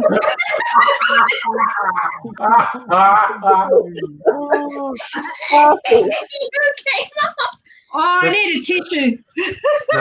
Basically, Mrs. Angry can't be dragged down with my foolishness. So she's probably never going to be on camera because she's an actual professional who needs to maintain professionalism, whereas I'm just an idiot. So so I'll see all you fine people later. Maybe I'll do a live stream in the middle of the day. Maybe I'll do one on Sunday. We don't know. But I definitely look after yourself, everyone. We're in a really fucking weird time. We need to take care of ourselves. We need to take care of the people around us. Stay safe. We need to dress up on Fridays. Yes. Why? Formal Fridays. And I always say goodbye to the cats of the various households. And I'm going to say bye for now. Thank you.